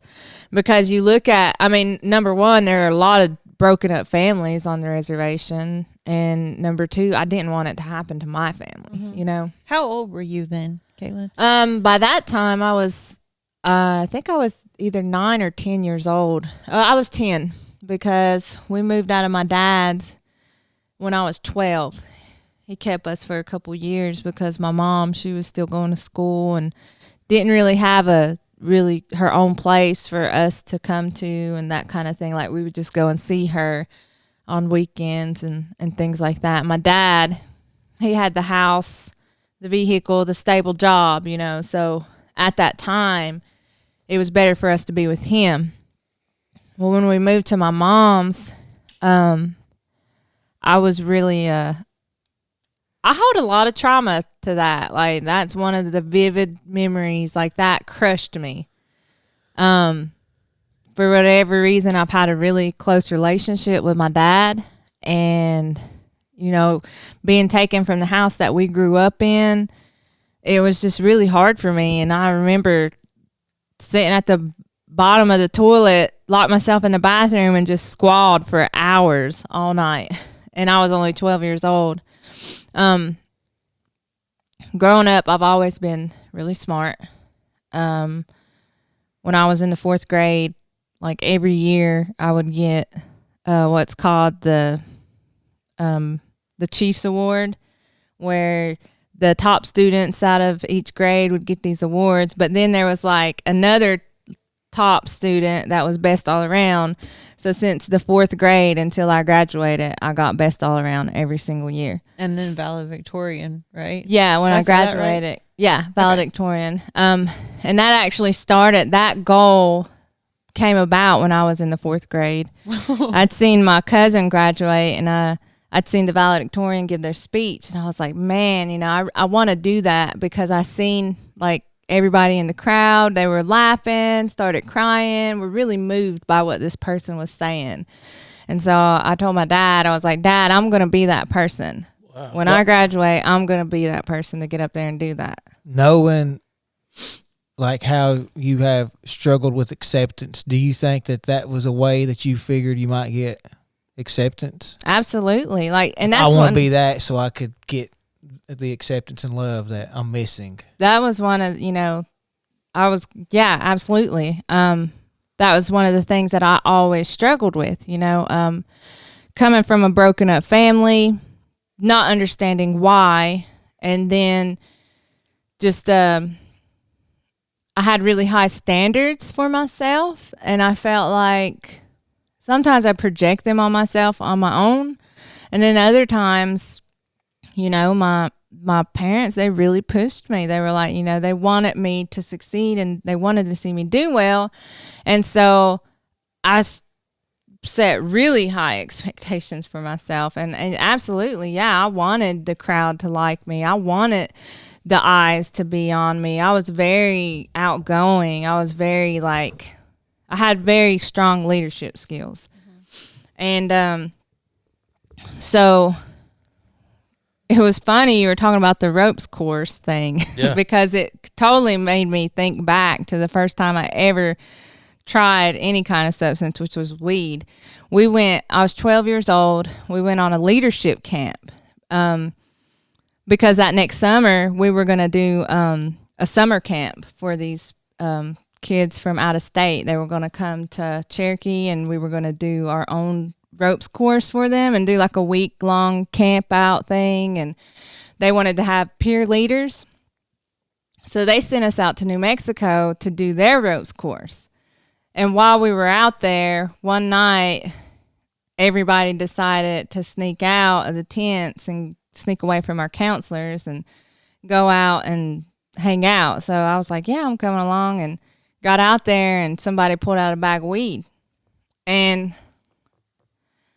I think a lot of families have grown up in Cherokee seeing that, you know, and that kind of thing is getting passed down from generation to generation. And so whenever I seen everybody else smoking weed, I was like, oh, I'm not about to be the only weird one left out, you know. So I gave in to peer pressure. That's always been my shortcoming, has been struggling to find acceptance. So started smoking weed. I felt like I fit in. I felt like I was cool. That turned into using alcohol. Let me ask you real quick your perspective on this is a hot topic on marijuana because it's part of your story. Absolutely. And you know, there's so many people out there now that advocate for whatever, whether it's legalization of marijuana or just that it's harmless, or you know that it, you know, there's nothing wrong with it. I mean, what is your perspective, Katelynn, on that drug in particular? Just because it's part of your story, I feel like you should have some perspective on it, and probably a better one than mine. So I will say that for me and my own experience, that was the first drug that I chose. And it very well could have been because, like Kallup had mentioned in his story, was like, as long as I'm just doing this, then I'm okay. As long as I'm not doing that over there, then I'm okay. As long as I'm just smoking weed, then I'm fine. And then that turned in. But I mean, when you start doing those things, it's inevitable. You're going to be in different crowds. Like I wasn't hanging out in crowds that were doing Bible studies, you know. We were sitting around smoking weed, which turned into drinking and partying, and eventually that turns into hanging out with older crowds, and that turned into somebody brought some pills and cocaine and mushrooms and a lot of ecstasy. Like I was young, trying whatever because I seen everybody else doing it. Now, can I say that if it wasn't weed, say somebody had alcohol, maybe somebody had a pill, I don't know. You know, I mean, it just so happened that was the drug that was there. I probably would have drank if that was what was there. Or for me, the reasoning why I was doing that's the more powerful piece for me. Like I've had to go back and ask myself, like, why were you doing that? Because I was trying to find acceptance somewhere. Totally. Makes sense. Yeah. Especially at that age.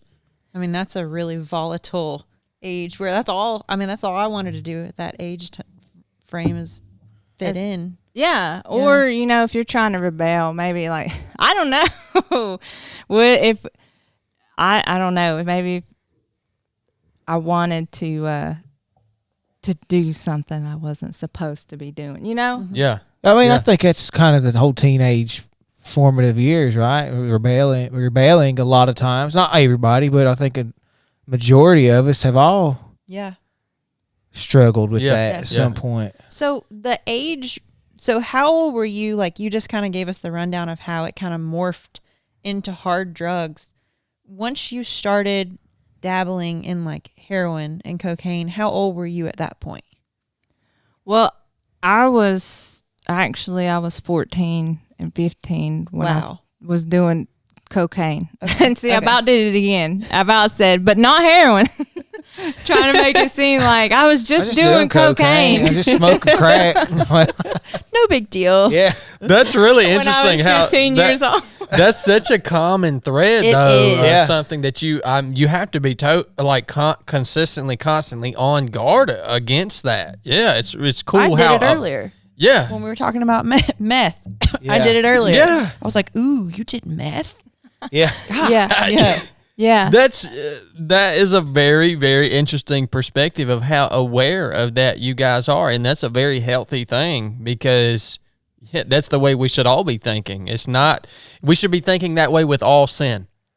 It basically is what I'm talking about. We should not be saying, oh, dang, well, I'm good as long as I'm not committing adultery.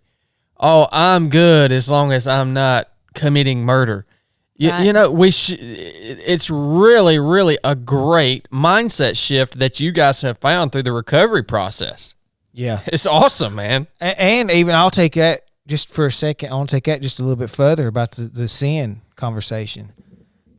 We can, because sin is, I've heard it as brokenness, anything that disturbs the shalom that God has intended for the world.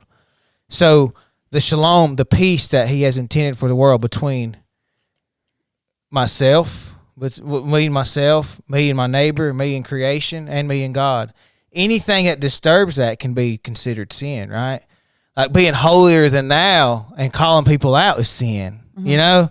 But we always think about like the drugs and, you know, the pride and the adult, like all those other things can be considered that as well. yeah. Like, And I love that, man. we love to look at other people's sins as like, ooh, you know, whoa, you know, because it's not, it's like we've never experienced that or felt the urge to, oh, you cheated on your wife. Oh, Kallup, you did meth. well, we like I doing did all other sorts of drugs. We like to other people. Like, Yeah. well, that's not me. I'm in, you're out. Mm-hmm. You know, I've got this right, you don't. You know, like I think it's like a human nature thing that we all gravitate towards. But if we could think like you guys are trying to think with your drug use, like Chad's saying. Oh, Katelynn, you've literally Yeah. just helped me tremendously Yeah. with that simple principle. I mean, say it's simple. It's not a simple principle. It's not something that most your average everyday people are. It's not a mindset that they're thinking with. You just impacted me tremendously by correcting yourself with that single statement. You know? Yeah, it's really easy to do that, and especially when you're doing it. And You know, it kind of gives you the excuse to keep doing what you're doing. It's just, A justification. well, putting in that, a and way. like we were saying earlier, and I was saying in my story, like how we put those markers up. Like, long as I don't cross that boundary, then I'm okay. I Yeah. can continue doing what I'm doing. Yeah. But the moment that you put the marker up, you're not okay. Like, Right. You know what I'm saying? Like that's an indicator. Like, hey, now let's look at some things before you jump into the hard drugs. I want to kind of redirect the conversation about like the impact that the relationship that you were in had on you. I know I don't never talk about Romantic that when I'm selling, relationship? Yeah. or when I'm talking Yeah. or sharing my testimony. So I met this guy. I had just turned 16. He was 23, and so a lot older crowd, which I had mentioned, you know, like as each drug progressed or as the partying progressed, like I started hanging out with older people. I started working when I was 14 years old. And even then, you know, I was going out after work with coworkers, drinking and partying. And so, and they were a lot older than me, you know? And, anyways, I met this guy, and first real boyfriend I ever had. And he was doing drugs. He was like, I mean, really introduced me to what a Roxy was, or what's a real term for it? Roxy set. Oxycodone. Yeah. Yeah. Yeah. And offered for me to try it. So of course I done it. I mean, It's just a perfect storm. Like, well, here's this Yeah. guy. He likes me. He's older. and I was always struggling with acceptance. You know, I always felt I was a bigger girl when I was in elementary school.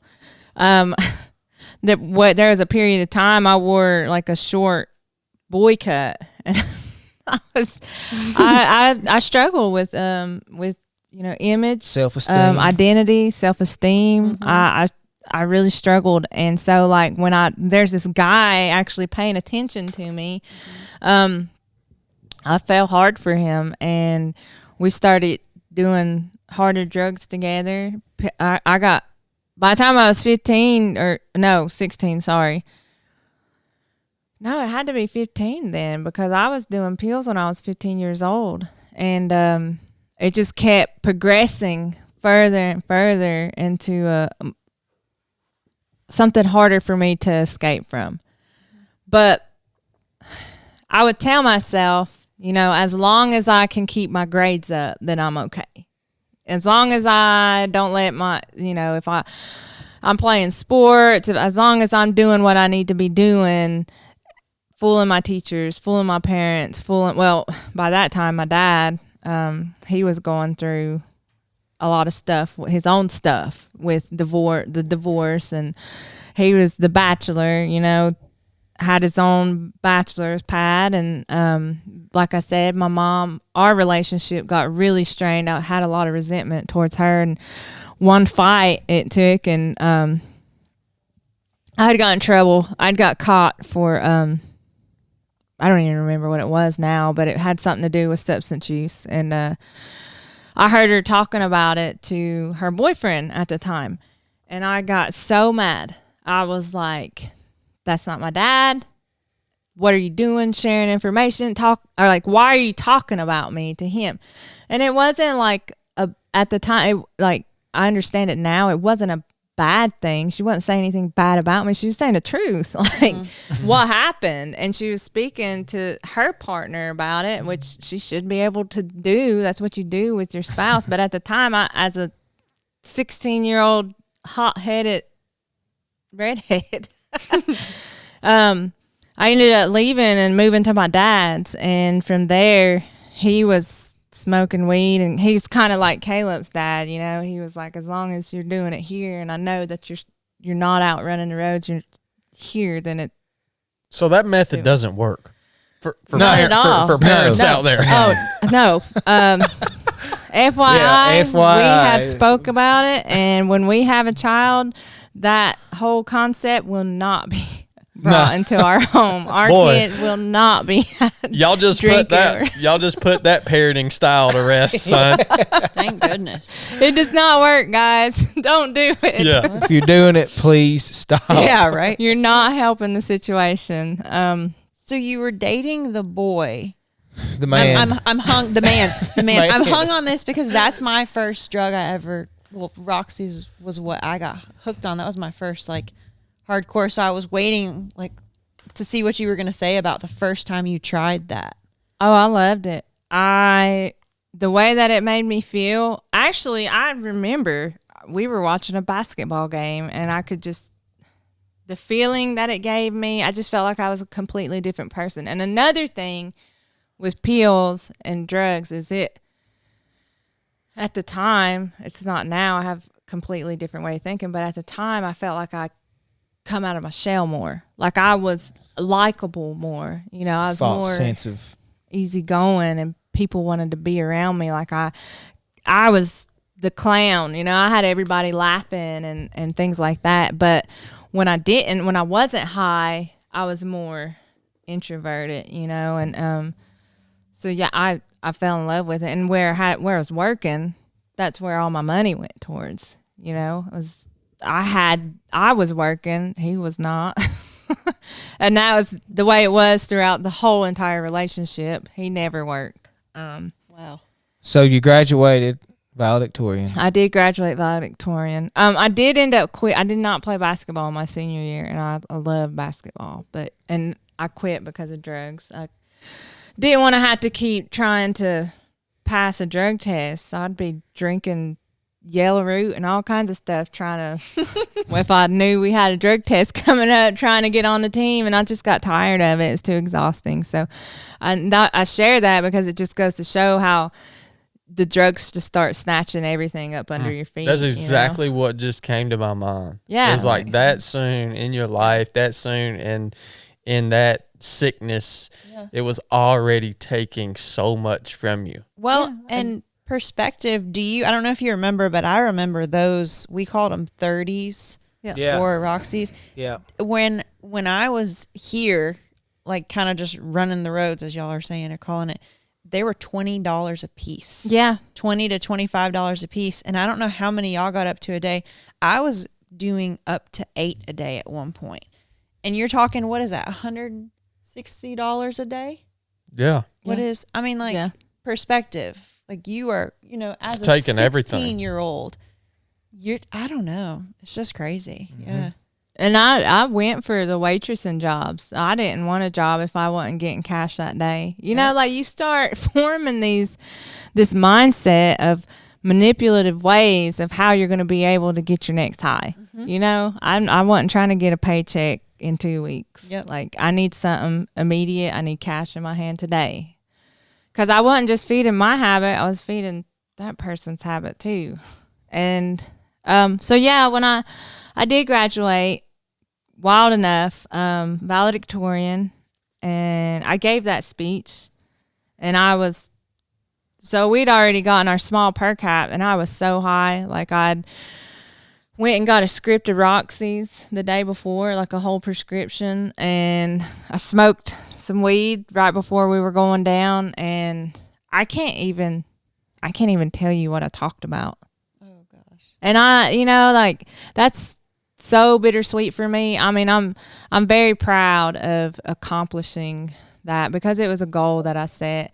But at the same time, it's hard to be proud, and because there's like shame around it too. Yeah. I mean, I can't remember it. Yeah. And I wonder sometimes how that speech would have been different if I hadn't. Yeah. Still in been moments, using and- still in those experiences. Yeah. Yeah. Absolutely. So then after that, and I mean, I'm wearing a Tar Heel shirt, North Carolina. Like, that was my dream school, was to go to Chapel Hill. And I remember I told my mom one time, I was like, I think I want to become a paramedic like you. And she told me, I remember plain as day, I was laying in the floor in the living room, and she told me, she was like, no, she said, don't become a paramedic. She said, you're too smart for that. You need to become a doctor. And so that's what I told myself from that moment on. I was like, no, I got to work harder. I got to become a doctor, and I'm going to go to Chapel Hill. But then where I was addicted to pills, when I started applying to schools, I decided to just go to Western, which is 20 minutes away. Yeah, just 20 minutes away. So I could commute back and forth. I knew if I went to Chapel Hill that I was not going to be able to be around drugs. And I let the drugs come in and make the decision for me. And I let that slip away from me. And What a powerful thief. Like, this is just... comes in to kill, steal, and destroy. Come on, man. Mm-hmm.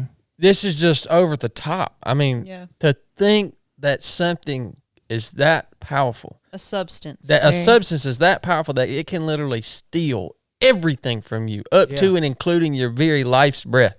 Yeah. It's very powerful, and it's very sneaky and conniving because you can feel like at times that you have things under control. And then you're so far out of control that you're like, how the heck did I even get here? You know? I quit. I didn't even finish I finished my first month of my first semester, and I dropped out because I was so pill sick. I was going through withdrawal so bad that my skin felt like it was crawling off of me. My legs would just ache. I would have these body aches, and I couldn't go to school like that. I would rather lay out of school to try to conjure up a way for me to get a pill, or wait until I had to go into work so I'd have enough money to get a pill. Yep. And eventually, I got my big money, and that was not... Well, you got to give some context now that you're talking about big money. Yeah, what was big? So, do you remember me talking about the per caps earlier? Yeah, yeah. How we have the casino. So, every tribal member gets a... ABCI. Yeah. Not every tribe. No, yeah, just the Eastern Band of Cherokee Indians. Every enrolled member, they get a increment per capita. from that. Yeah, twice a month. Twice a year.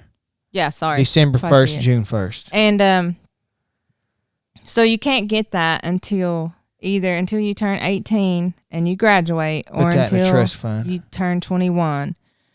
And like he said, it builds up into a trust fund up until you're 18. So it's a big chunk up front. What are we talking? Like, what did you have waiting on I had you? $33,000 when I graduated. $33,000 Yeah. That's a lot of money when you're at that age. 18. I had Yeah. $78,000. Wow. Holy Up until like 3 years ago, they were getting 120 something thousand. dude. One time. Boom. In a one, like lump sum. I don't know. That's At dangerous. that age, Yeah. How many people died? I no can't wait to idea hear what what to you do. did with it. Oh, God. I mean, like, I your story Well, is you I bought can a imagine truck, and then I traded the that wor- truck for some pills. That's about all Yeah. I did with that money, other than doing drugs, partying, paying for everything, living this big lie. glamorous life at the time that I thought I was living.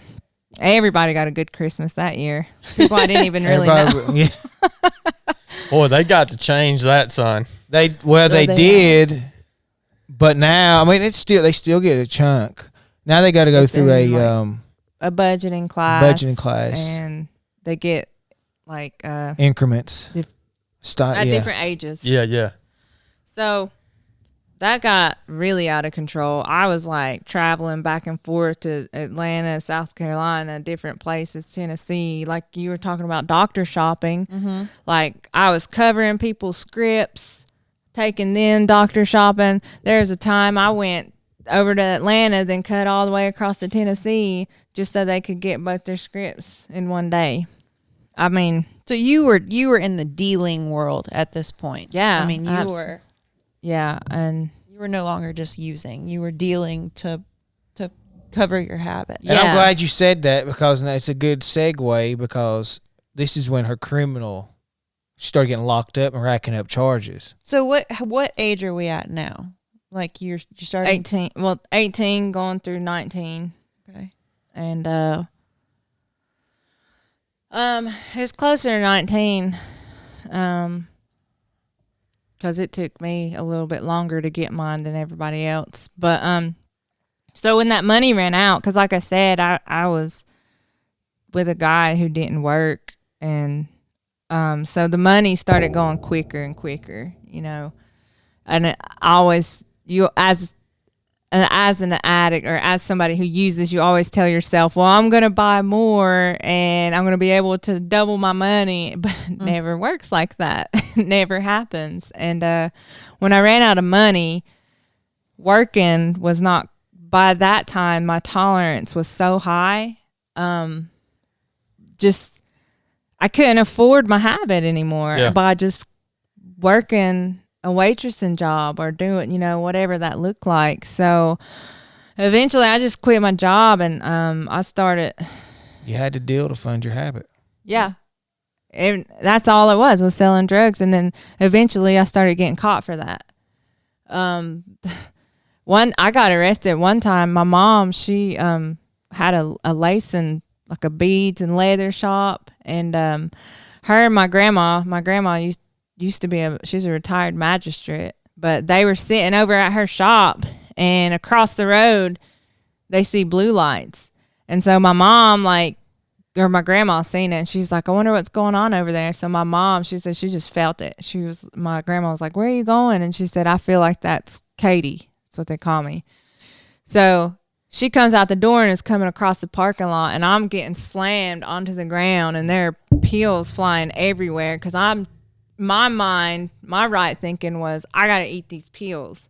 and kill yourself. And it's like, I don't care what happened. Like I can't let them pin me for these pills. So I try to eat these pills, and they like body slam me, and they're like choking me, and pills will come back up out of your throat. When I'll just tell you, they come back out the other way, and I just could feel them coming back out, and it was nuts. And here's my mom concerned about her daughter, and like the cop is screaming at her like, stop where you're at, and has his gun pointed at her, and he's like, I said stop. And I was like, dude, leave my mom alone. But I finally had to tell my mom, I was like, stop moving, like, just, he's being serious, just stop, I'm going to jail.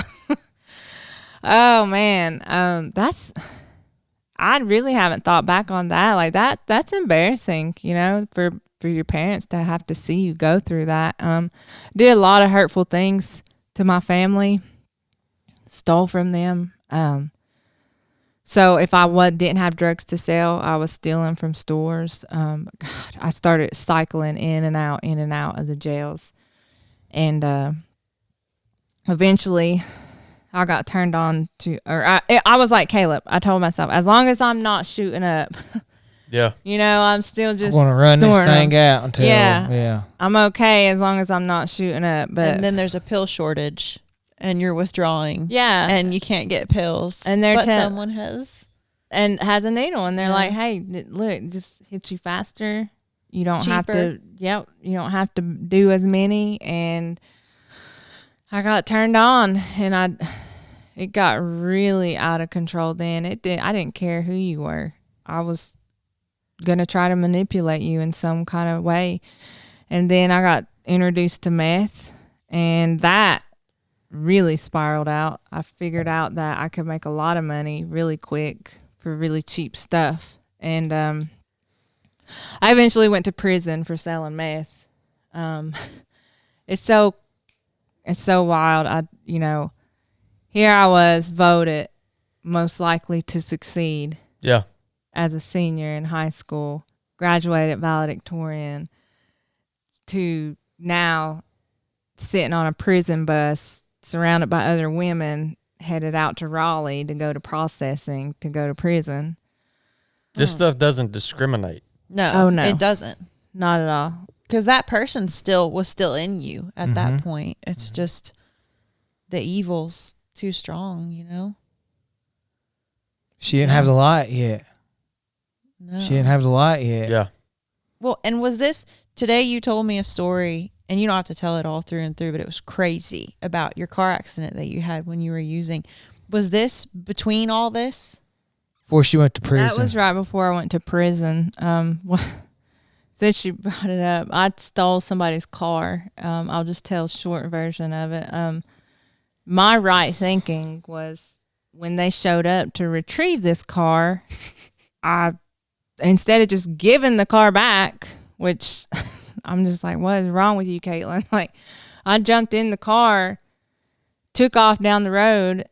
It's January 26th, and it had just snowed. That's my birthday, by the way. Oh, yeah. Yeah. That's my anniversary date for my car. They're chasing after me down the road, and I hit black ice. And when I hit this black ice, it slings me straight into a tree. And I broke both bones in my lower leg. They're protruding out of my my leg. I think it's called a compound break. Compound fracture. Yeah. And fractured my hip and my lower back. And the same okay, so when they show up, I'm begging the guy whose car I stole, please don't call the cops. And he's like, you're nuts. Of course I'm calling the cops. And I'm thinking, like, I'm going to go to jail. I stole this guy's car. I've got a bunch of drugs on me. Like, I've got to get out of here. So the same person who set me up and brought him to me, I was like, I'll give you this dope to get me out of this, away from this scene. So she drags me. Dad, when I'm telling you, like, you ever seen the Anderson Silva video where he got his leg snapped? I've seen a compound fracture before. It's nasty. You said the way you described it to me is you were holding your leg together. Yeah, like my leg from here down was bent, was hanging there. I had to pick it back up and hold it together. And she dragged me to her van, and we left. And I told her, where'd you go? To the dope house? I went back to the room we were staying at to tell all my people, because I'm so loyal to them. Like, hey, we got to get out of here. He's going to call the cops, and they might show up here, because that's where it first started, you know. And I was like, y'all got to get out of here, because and look how that loyalty about killed you, you know. Like, nobody came and seen me in the hospital. I know that, right? Except for some people, my family, and some people that were in treatment. So yeah, I ended up going to a hospital 30 minutes away because I did not want to go to the one in town. I tried to get them to bring me to Georgia to go to that was my thinking. That's right. I didn't want to go to jail that bad, because not only did I not want to go to jail because jail sucks, like I knew, like I ain't gonna have no drugs in there, and I would have to suffer the consequences for the things that I was doing. I knew what I was doing was insane, and so. Anyways, they done emergency surgery, and so now I have a metal rod that goes from the bottom of my knee down to my ankle. I have 2 screws in my ankle and a screw in my knee. And So yeah, it's pretty remarkable. He was in a wheelchair when you got sentenced to prison. Yeah. Right? I kind of wonder if he might have been a little lenient on me because you were I in was in a wheelchair. Yeah, whenever the judge was sentencing me. What was so? I mean, you're telling all these stories, and I never get to ask you when that gavel hit the wood. You know, like what'd you think? I freaked out. What'd you get? Question. Yeah. What did they sentence you to? I had 9 to 18 months, Wow. but I'd already done 3 of them. So when I was waiting and like over time it had accumulated up. So I actually spent 6 months in prison because I already had the 3 accumulated. Time served. Yeah. And no, I was scared, Kallup. That was probably I walked around trying to act like I was carry this demeanor, like I of a drug dealer. Like I was bad to the bone or something. But the minute that I realized like you're going to prison and I looked down the shape that I was in, I was questioning the law. I was like, what am I doing? But at the same time, I was like, but who cares? You know, I was like, honestly, like I said, when I jumped in that car, I'd done a lot of other different I'd done a lot of different things where I should have lost my life. Yeah.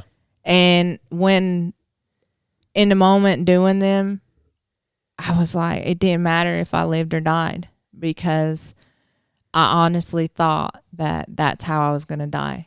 Somehow, some way, using drugs, whether it was overdose, whether it was because of a car wreck or because of going on a drug run, whatever that might be. I thought I wasn't ever going to get into recovery. You had already made your mind up, so you were just waiting for it to happen, basically. Yeah, the dark, like I was saying earlier, it's so hard to see the place. light when That's you're. That's a dark place, man. Yeah. And all these different times where you're like feeling so hopeless and everything, did you have any sort of, I guess, encounter with something that gave you hope at all? Looking back, I mean, yeah, there were moments. There were moments where why wasn't you able to grasp onto that, do you think? Because I think that the shame and guilt that I carried, and I felt like I'd already ruined my life, and that there wasn't any turning back from it. So I didn't think that I was worthy to have a different life because I'd done a lot of bad things, a lot of horrible things, not only to my family, but to my community. Was. No, I know. I didn't know what forgiveness was. I didn't think I was worthy of it, and I wasn't. No, I didn't have any idea of what that looked like. I think it's important. Go ahead, Chad. No, I was just gonna say, man, you was carrying that, like Kallup articulated earlier. You was carrying that burden that was meant for God, for that only the cross can carry, man. Yeah. Yeah. Tell Chad about what you done when he was in prison. When he had tambourine in there. Oh my gosh. Oh man, I gotta hear, dude. I gotta get some prison stories, man. She don't tell that part, but I'm like, baby, that's a testimony right there. Like, you're in prison, dang, praising Jesus with got your tambourine out. There had to be a lot of stuff happen between the gavel hitting the thing. We went from there to having a tambourine in prison praising God. Jesus. Yeah. I'm like, what the world happened between then and there, son? So, oh gosh. Okay. When I was in elementary school, I was always in chorus, and I love to sing. I don't do it a lot, and I get to hear about it all the time from my husband, especially when we're hearing a sermon about using your gifts that God's given you. She can sing. She got a beautiful voice. And I joined the band when I was in prison. But I was proud of that. Like, I was starting to rediscover a piece of me that I had forgotten. And that I desperately wanted back. I didn't know how. You know, I didn't want to keep hurting my family. I didn't want to keep hurting the people that were praying for me. I didn't want that anymore. But I didn't know how. You know, like the people I was calling when I was in prison, they were all still using. You know, that was my family. Those were my brothers and sisters. Now today, you know, I have true brothers and sisters in Christ that I call my family. And that's who I surround myself. And that's where I see the light and where I truly strive to be better, you know. And it's just like, my mom told me one time, she said, you know, as loyal as you say that you are, as loyal as you was to them, why can't you show that loyalty to your family or to the ones that you loved? And that was hard to hear, you know, because when you're using and you want to say you're 100 and you're loyal to the game and you're loyal to your plug, you're loyal to all these different, for all the wrong reasons. But it's just like, when you're living in sin, when you're living in the darkness, like that is what you're loyal to. Oh, yeah. You're bound up in chains. You're a slave. Yeah. And so you can either go one or two ways. You can use that kind of loyalty for darkness, or you can use it for the light, you know? And so, yeah, and I played a tambourine because I couldn't play anything else. So that's him, God. That's him fingerprints. That's yeah. Hey, man. Where God, you look back and you're like, man, here, God showed up here and I missed it. Here and I missed it. How many times did Moses walk past the burning bush? You know, like, and then finally he sees it and his life changes. How many times do we do that? You know? Absolutely. There's so many times. Like I said, I should have been dead. And I always, wherever I woke up the next day, I questioned myself, like, why am I even still here? You know, like I should not be here today. And I know now, you know, I understand it now, but at the time it didn't make any sense to me. Purpose, meaning, hope, forgiveness, all these things that you're missing. Acceptance. And you found it. Right? Where did you find it? I mean, it took a while. I'm missing something. So when you were in the prison band playing the tambourine, have y'all heard that old song by Ralph Stanley, Angel Band? No. We talking about somebody that found angels in the prison band, son.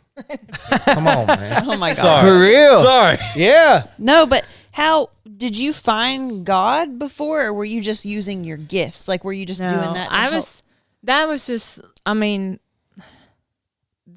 now, like, looking back, that's one of the ways that I started to kind of see myself again. But no, when I was in prison, I was talking to a lot of people that I was still using with. So when I got out, I stayed at home for like 2 days, and then I went right back out. Okay. And that's when heroin started. When I got out of prison, everybody was doing heroin. And when I went into prison, everybody was doing pills. So it was a completely huge change for me. I done heroin for about 6 weeks. Within that 6 weeks, I mean, I can remember the first, probably the second day that I was gone from my mom's, because I was on parole. And when I was gone from my mom's, I was so high, I was like nodding off. And throughout the night, I picked up my phone when I would come conscious, and I was like, here I am, I'm doing it again. I'm doing exactly what I said I didn't want to do. I'm here doing it again.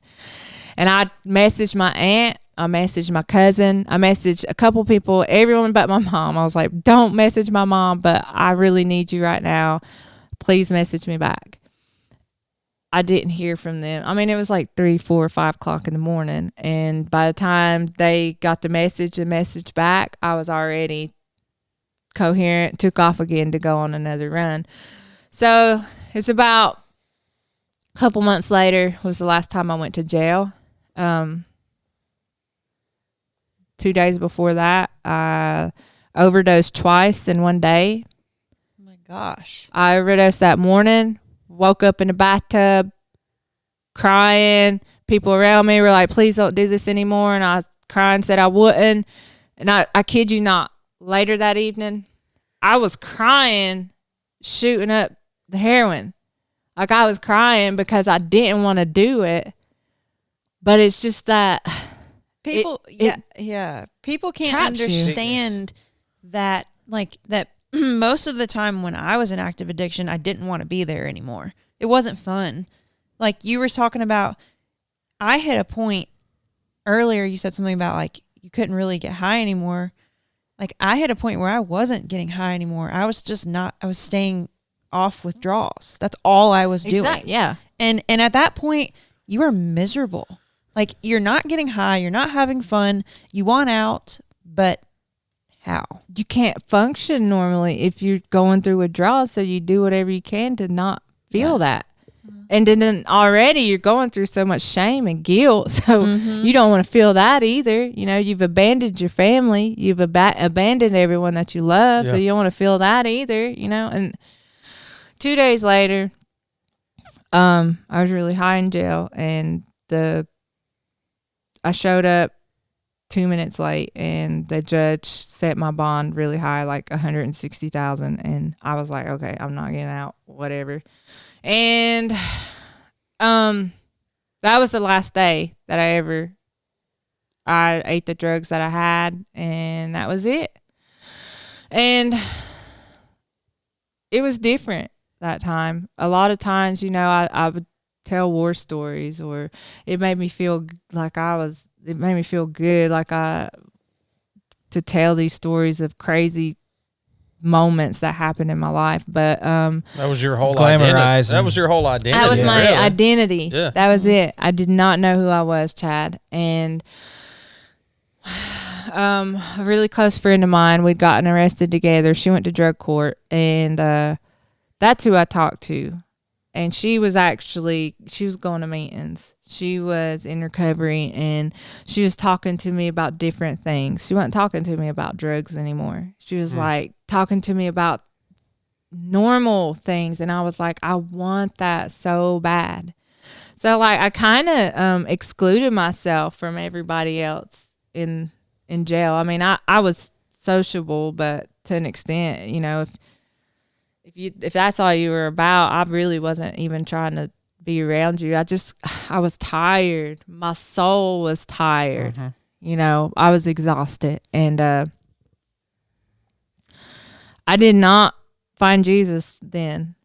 It was after I got out, and I, like you said, you know, you needed those first 90 days, you know, 90 meetings in 90 days. Like, I needed those meetings in the beginning. Yeah.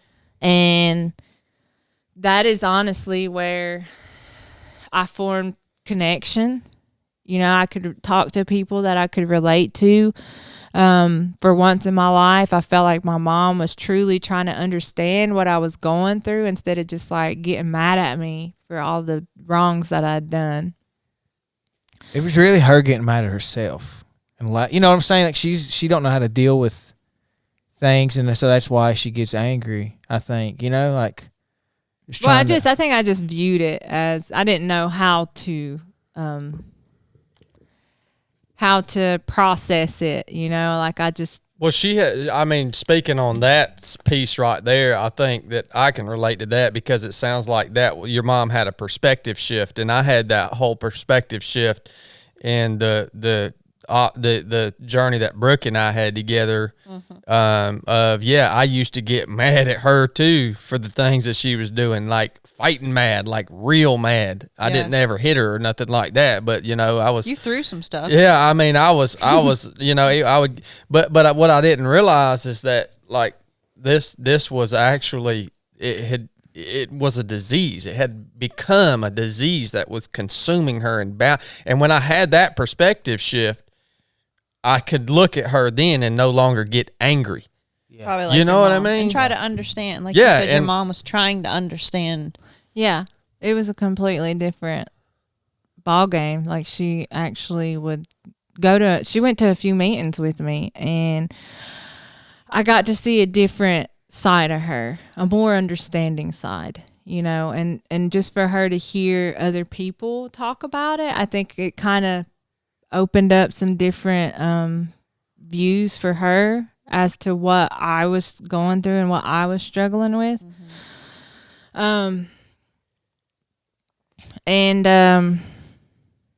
So fast forward to when I met this guy Here over comes. here. Here comes Judas. No. No, it was actually, it's kind of Kayla, funny about Kallup because when he got out of jail, and I got to share that. I was married at the time and got divorced within 2 months. Oh yeah, that was when Yeah. you married your jail pen pal, right? Yeah. Yeah. he had the bright idea. Yeah. That worked out real well. Hopefully you wanted to share that with everybody. Yeah. Kallup. You're welcome. Thank you. That Vic. was pretty epic. But then after I got divorced, I started getting more involved with the meetings and going to groups and stuff, and just hanging out with the same people, same crowd. And you started Kallup- courting Caitlin. Well, and she didn't want anything to do with you. Well, and see, he did have a light about him, and I mean, he was gung ho. Everything he talked about was Christ centered, same way that it is still today. But it was funny. He'd be making some kind of post, and he would tag like 100 people in his post, and What sure a enough, loser. like I would be on my phone, and it'd be Kallup McCoy has tagged you, and I'd be like, oh, why does he tag me in now? And of course, it was some kind of Jesus post. And at the time, I was like, on fire, God, y'all. I'm so- still on fire, just a Yeah. different way. I'd ask her like, why do you keep tagging me in that? Oh, you don't want to see what I'm doing. You know what the difference in your fire is? That fire in the beginning, it's a big flame, like it's all over the place, right? Yeah. The big orange flame, Takes it a minute and to- now your fire is just burning white hot, man. Yeah, It's just a flame that you almost can't. You almost if it just barely, it's gonna burn you, man. It's just white hot. Stop it. Well, I went from like Stacy was talking about jumping out at people at Burger King, telling them they don't need a Whopper, they need Jesus, Yeah. and like doing other things. That's kind of how mine went Now too. it's I laser must have focused, missed man. that. Was that a jab at fat people with Stacy? No, no, Okay. I was gonna like it if it was. Sorry, Caitlin. No, you're good. So started I've always had this. Yeah, when we first started hanging out, though, we never went to church. I was like, "What the heck, Kallup? I thought you were this big church person, and now we ain't been to church once. What's going on Stop here?" talking about Jesus Did you really? for a little bit. I mean, it wasn't long, No, it's just like a month or so. something, and- I don't know. I mean, like we was talking about, those red flags start showing up. You stop doing what got you there. Mm-hmm. Forgetting that first love. And I was getting away from that, and God used her to call me back. Like, Come what's on. going on here? So we started going to church together. And my thing with church, okay, is I could remember throughout a lot of times, especially during my struggles, when I would get out of jail, and it was a cycle. I'd get out of jail and go to my mom's because she'd always tell me, this is your home. I'm never not going to open my door to you. When I wasn't there, it's because I chose not to be there, because I distanced myself from my family, because I was ashamed of what I was doing. I was disappointed in myself. I felt like they were disappointed in me. I felt like I'd let everybody down. I was carrying so much shame and guilt. So whenever I would be there, she'd be like, if you're going to come to my house, you got curfew, you got rules, and you're going to go to church every Wednesday and Sunday. And if it's not with me, you're going with your grandma. And they're Mormons, and I had to wear a skirt, and it was, at first I was not about no skirts. So It was a punishment, basically. it was a punishment. It Yeah, was. like, It was. and so first off, that put me off. And then just the type of church I was going to, I felt That's a what I'm lot, getting just a lot of fed. guilt. Mm-hmm. Like even sitting there, I felt like the whole place was going to catch on fire because like I was that sinner that they were talking about. And I felt like they were looking directly at me. And I felt like no matter what I'd done, even if I walked up to that altar and I hit my knees and I asked for forgiveness and asked to be saved, I still felt like I was going to go to hell for the sins that I had committed. So what was the point? You know, and then so that drove me away. And then another thing was like I'm the type of person, like I'm a thinker. I'm a process kind of person. And so like if I'm going to make a decision to do something, which is crazy because like I really didn't think using through, but I just wanted to make sure that if I was going to commit to something like that, that it was because I felt it in my heart. Like that was true. I didn't want to be nudged on the pew by Kallup when they're doing altar call. Elbowing me on the side, like here you I need am, to that's get what I up was there on doing. the altar and confess your sins and get saved. I did not want that. And so I waited and I waited and I waited until just, I mean, and I was being convicted. I was being pulled, and I just had to make sure, you know what I mean? And I finally, it was in April, I finally rededicated my life. And since then, we've been on such a wild journey. I truly feel like I've been washed, you know, like I'm white as snow now. I feel like for once, that acceptance that I was trying to find in so many different things, so many different worldly things, I finally found that, you know. And I finally learned that I was worthy of forgiveness. I finally learned that I could forgive myself, you know. My parents, everybody else around me had already forgiven me. But I found it really, really hard to forgive myself for the things that I'd done. Yeah. And just experiencing that freedom, experiencing, realizing like, man, this man loves me no matter what I'd done, no matter through my darkness, the pain, the struggles, everything that I went through. This man still loves me. I can't do that, you know. I don't know that I don't know, but I don't know what it's like to have a child either. You know, I hear that that's a pretty comparable.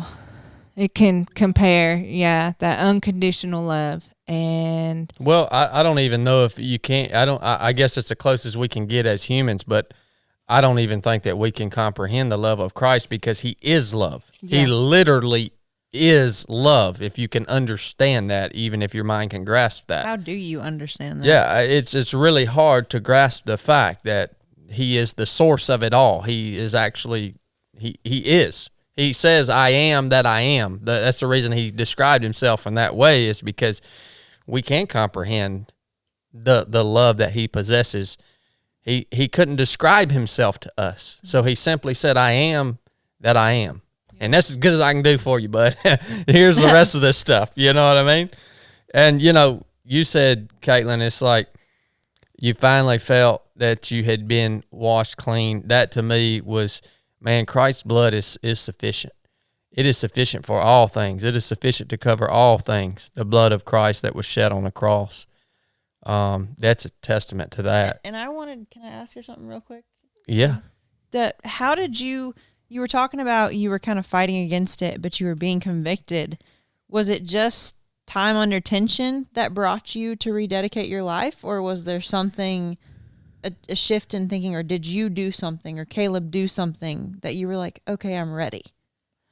I think that just being able to take the time to start understanding like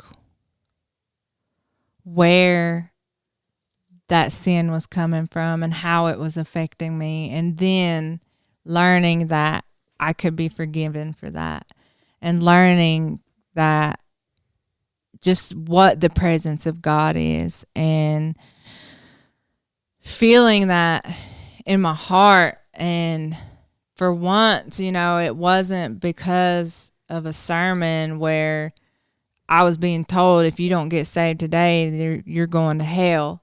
Like, it was just simply Grace. Being told about grace, being told that I was deserving of that, that I was worthy enough to have that. Despite all this that you've done, I love you. Grace. Yeah.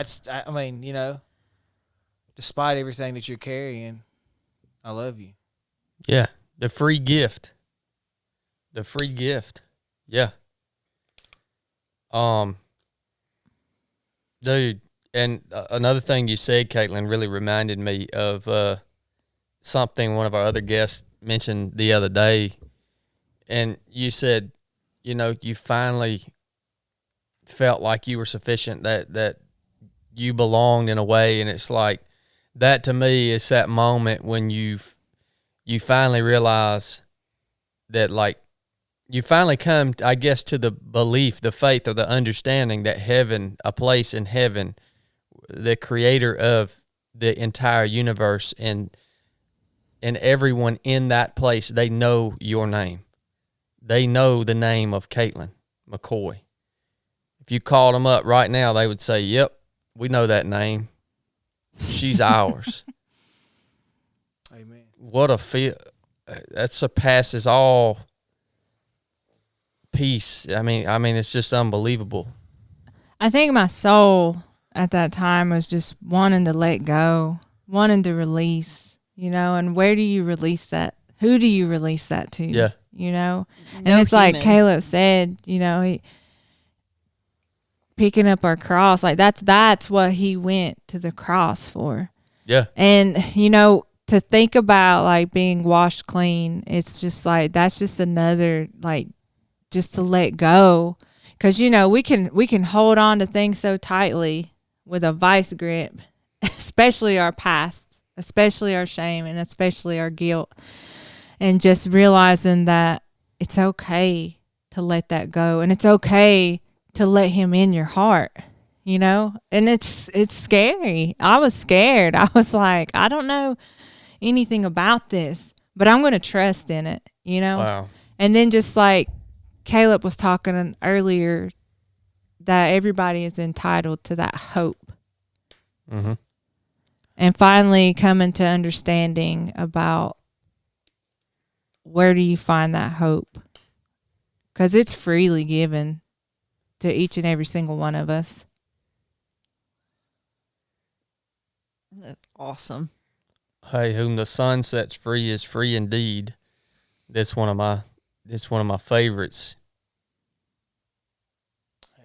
Gosh almighty, man. My middle name is Hope. That I get it from my grandma. And another part of my testimony is one of the jailers, the last time I was in jail, he took me to the front and he was like, he read my face sheet and he was like, Katelynn Hope, more like Katelynn Hopeless. And for me, it's just it ticked you off a little bit too. Except it said it lit a fire under me. That's for sure, because I wanted to prove him wrong. But at the same time, it's like, man, my testimony, I know that I have something to share with people, and that's, where does that hope come from? Who does that hope come from? And I find it in Jesus, and that's how I'm able to be the woman that I am today, how I'm able to be the wife that I am today, the daughter that I am today, and just finally realizing, like, I've always been accepted. I am fearfully and wonderfully made, and being named the daughter of the King. What else? What else could you want? That's it. Well, guys, thank you guys so much for sharing so freely, so openly. Look, man, there's so many things that I've taken away from just this part of the conversation, and especially that whole point that we talked about earlier, as long as I don't do this or that, I'm good. I'm thinking we got to title this episode some way revolving around that, because that impacts me tremendously. Another part that we haven't even dug into that we'll dig into maybe a little bit tomorrow is that that manipulation portion. That was something that I saw a lot, in with Brooke when we went through our struggle together, and how I think that that's something that we should also be on guard against. Just as living life as everyday people, is that manipulation thing. And I'm sure you guys have some great advice revolving around how to be more healthy in that sense. And then we're also going to dig into Kallup's run on the Trail of Tears. How many miles was that?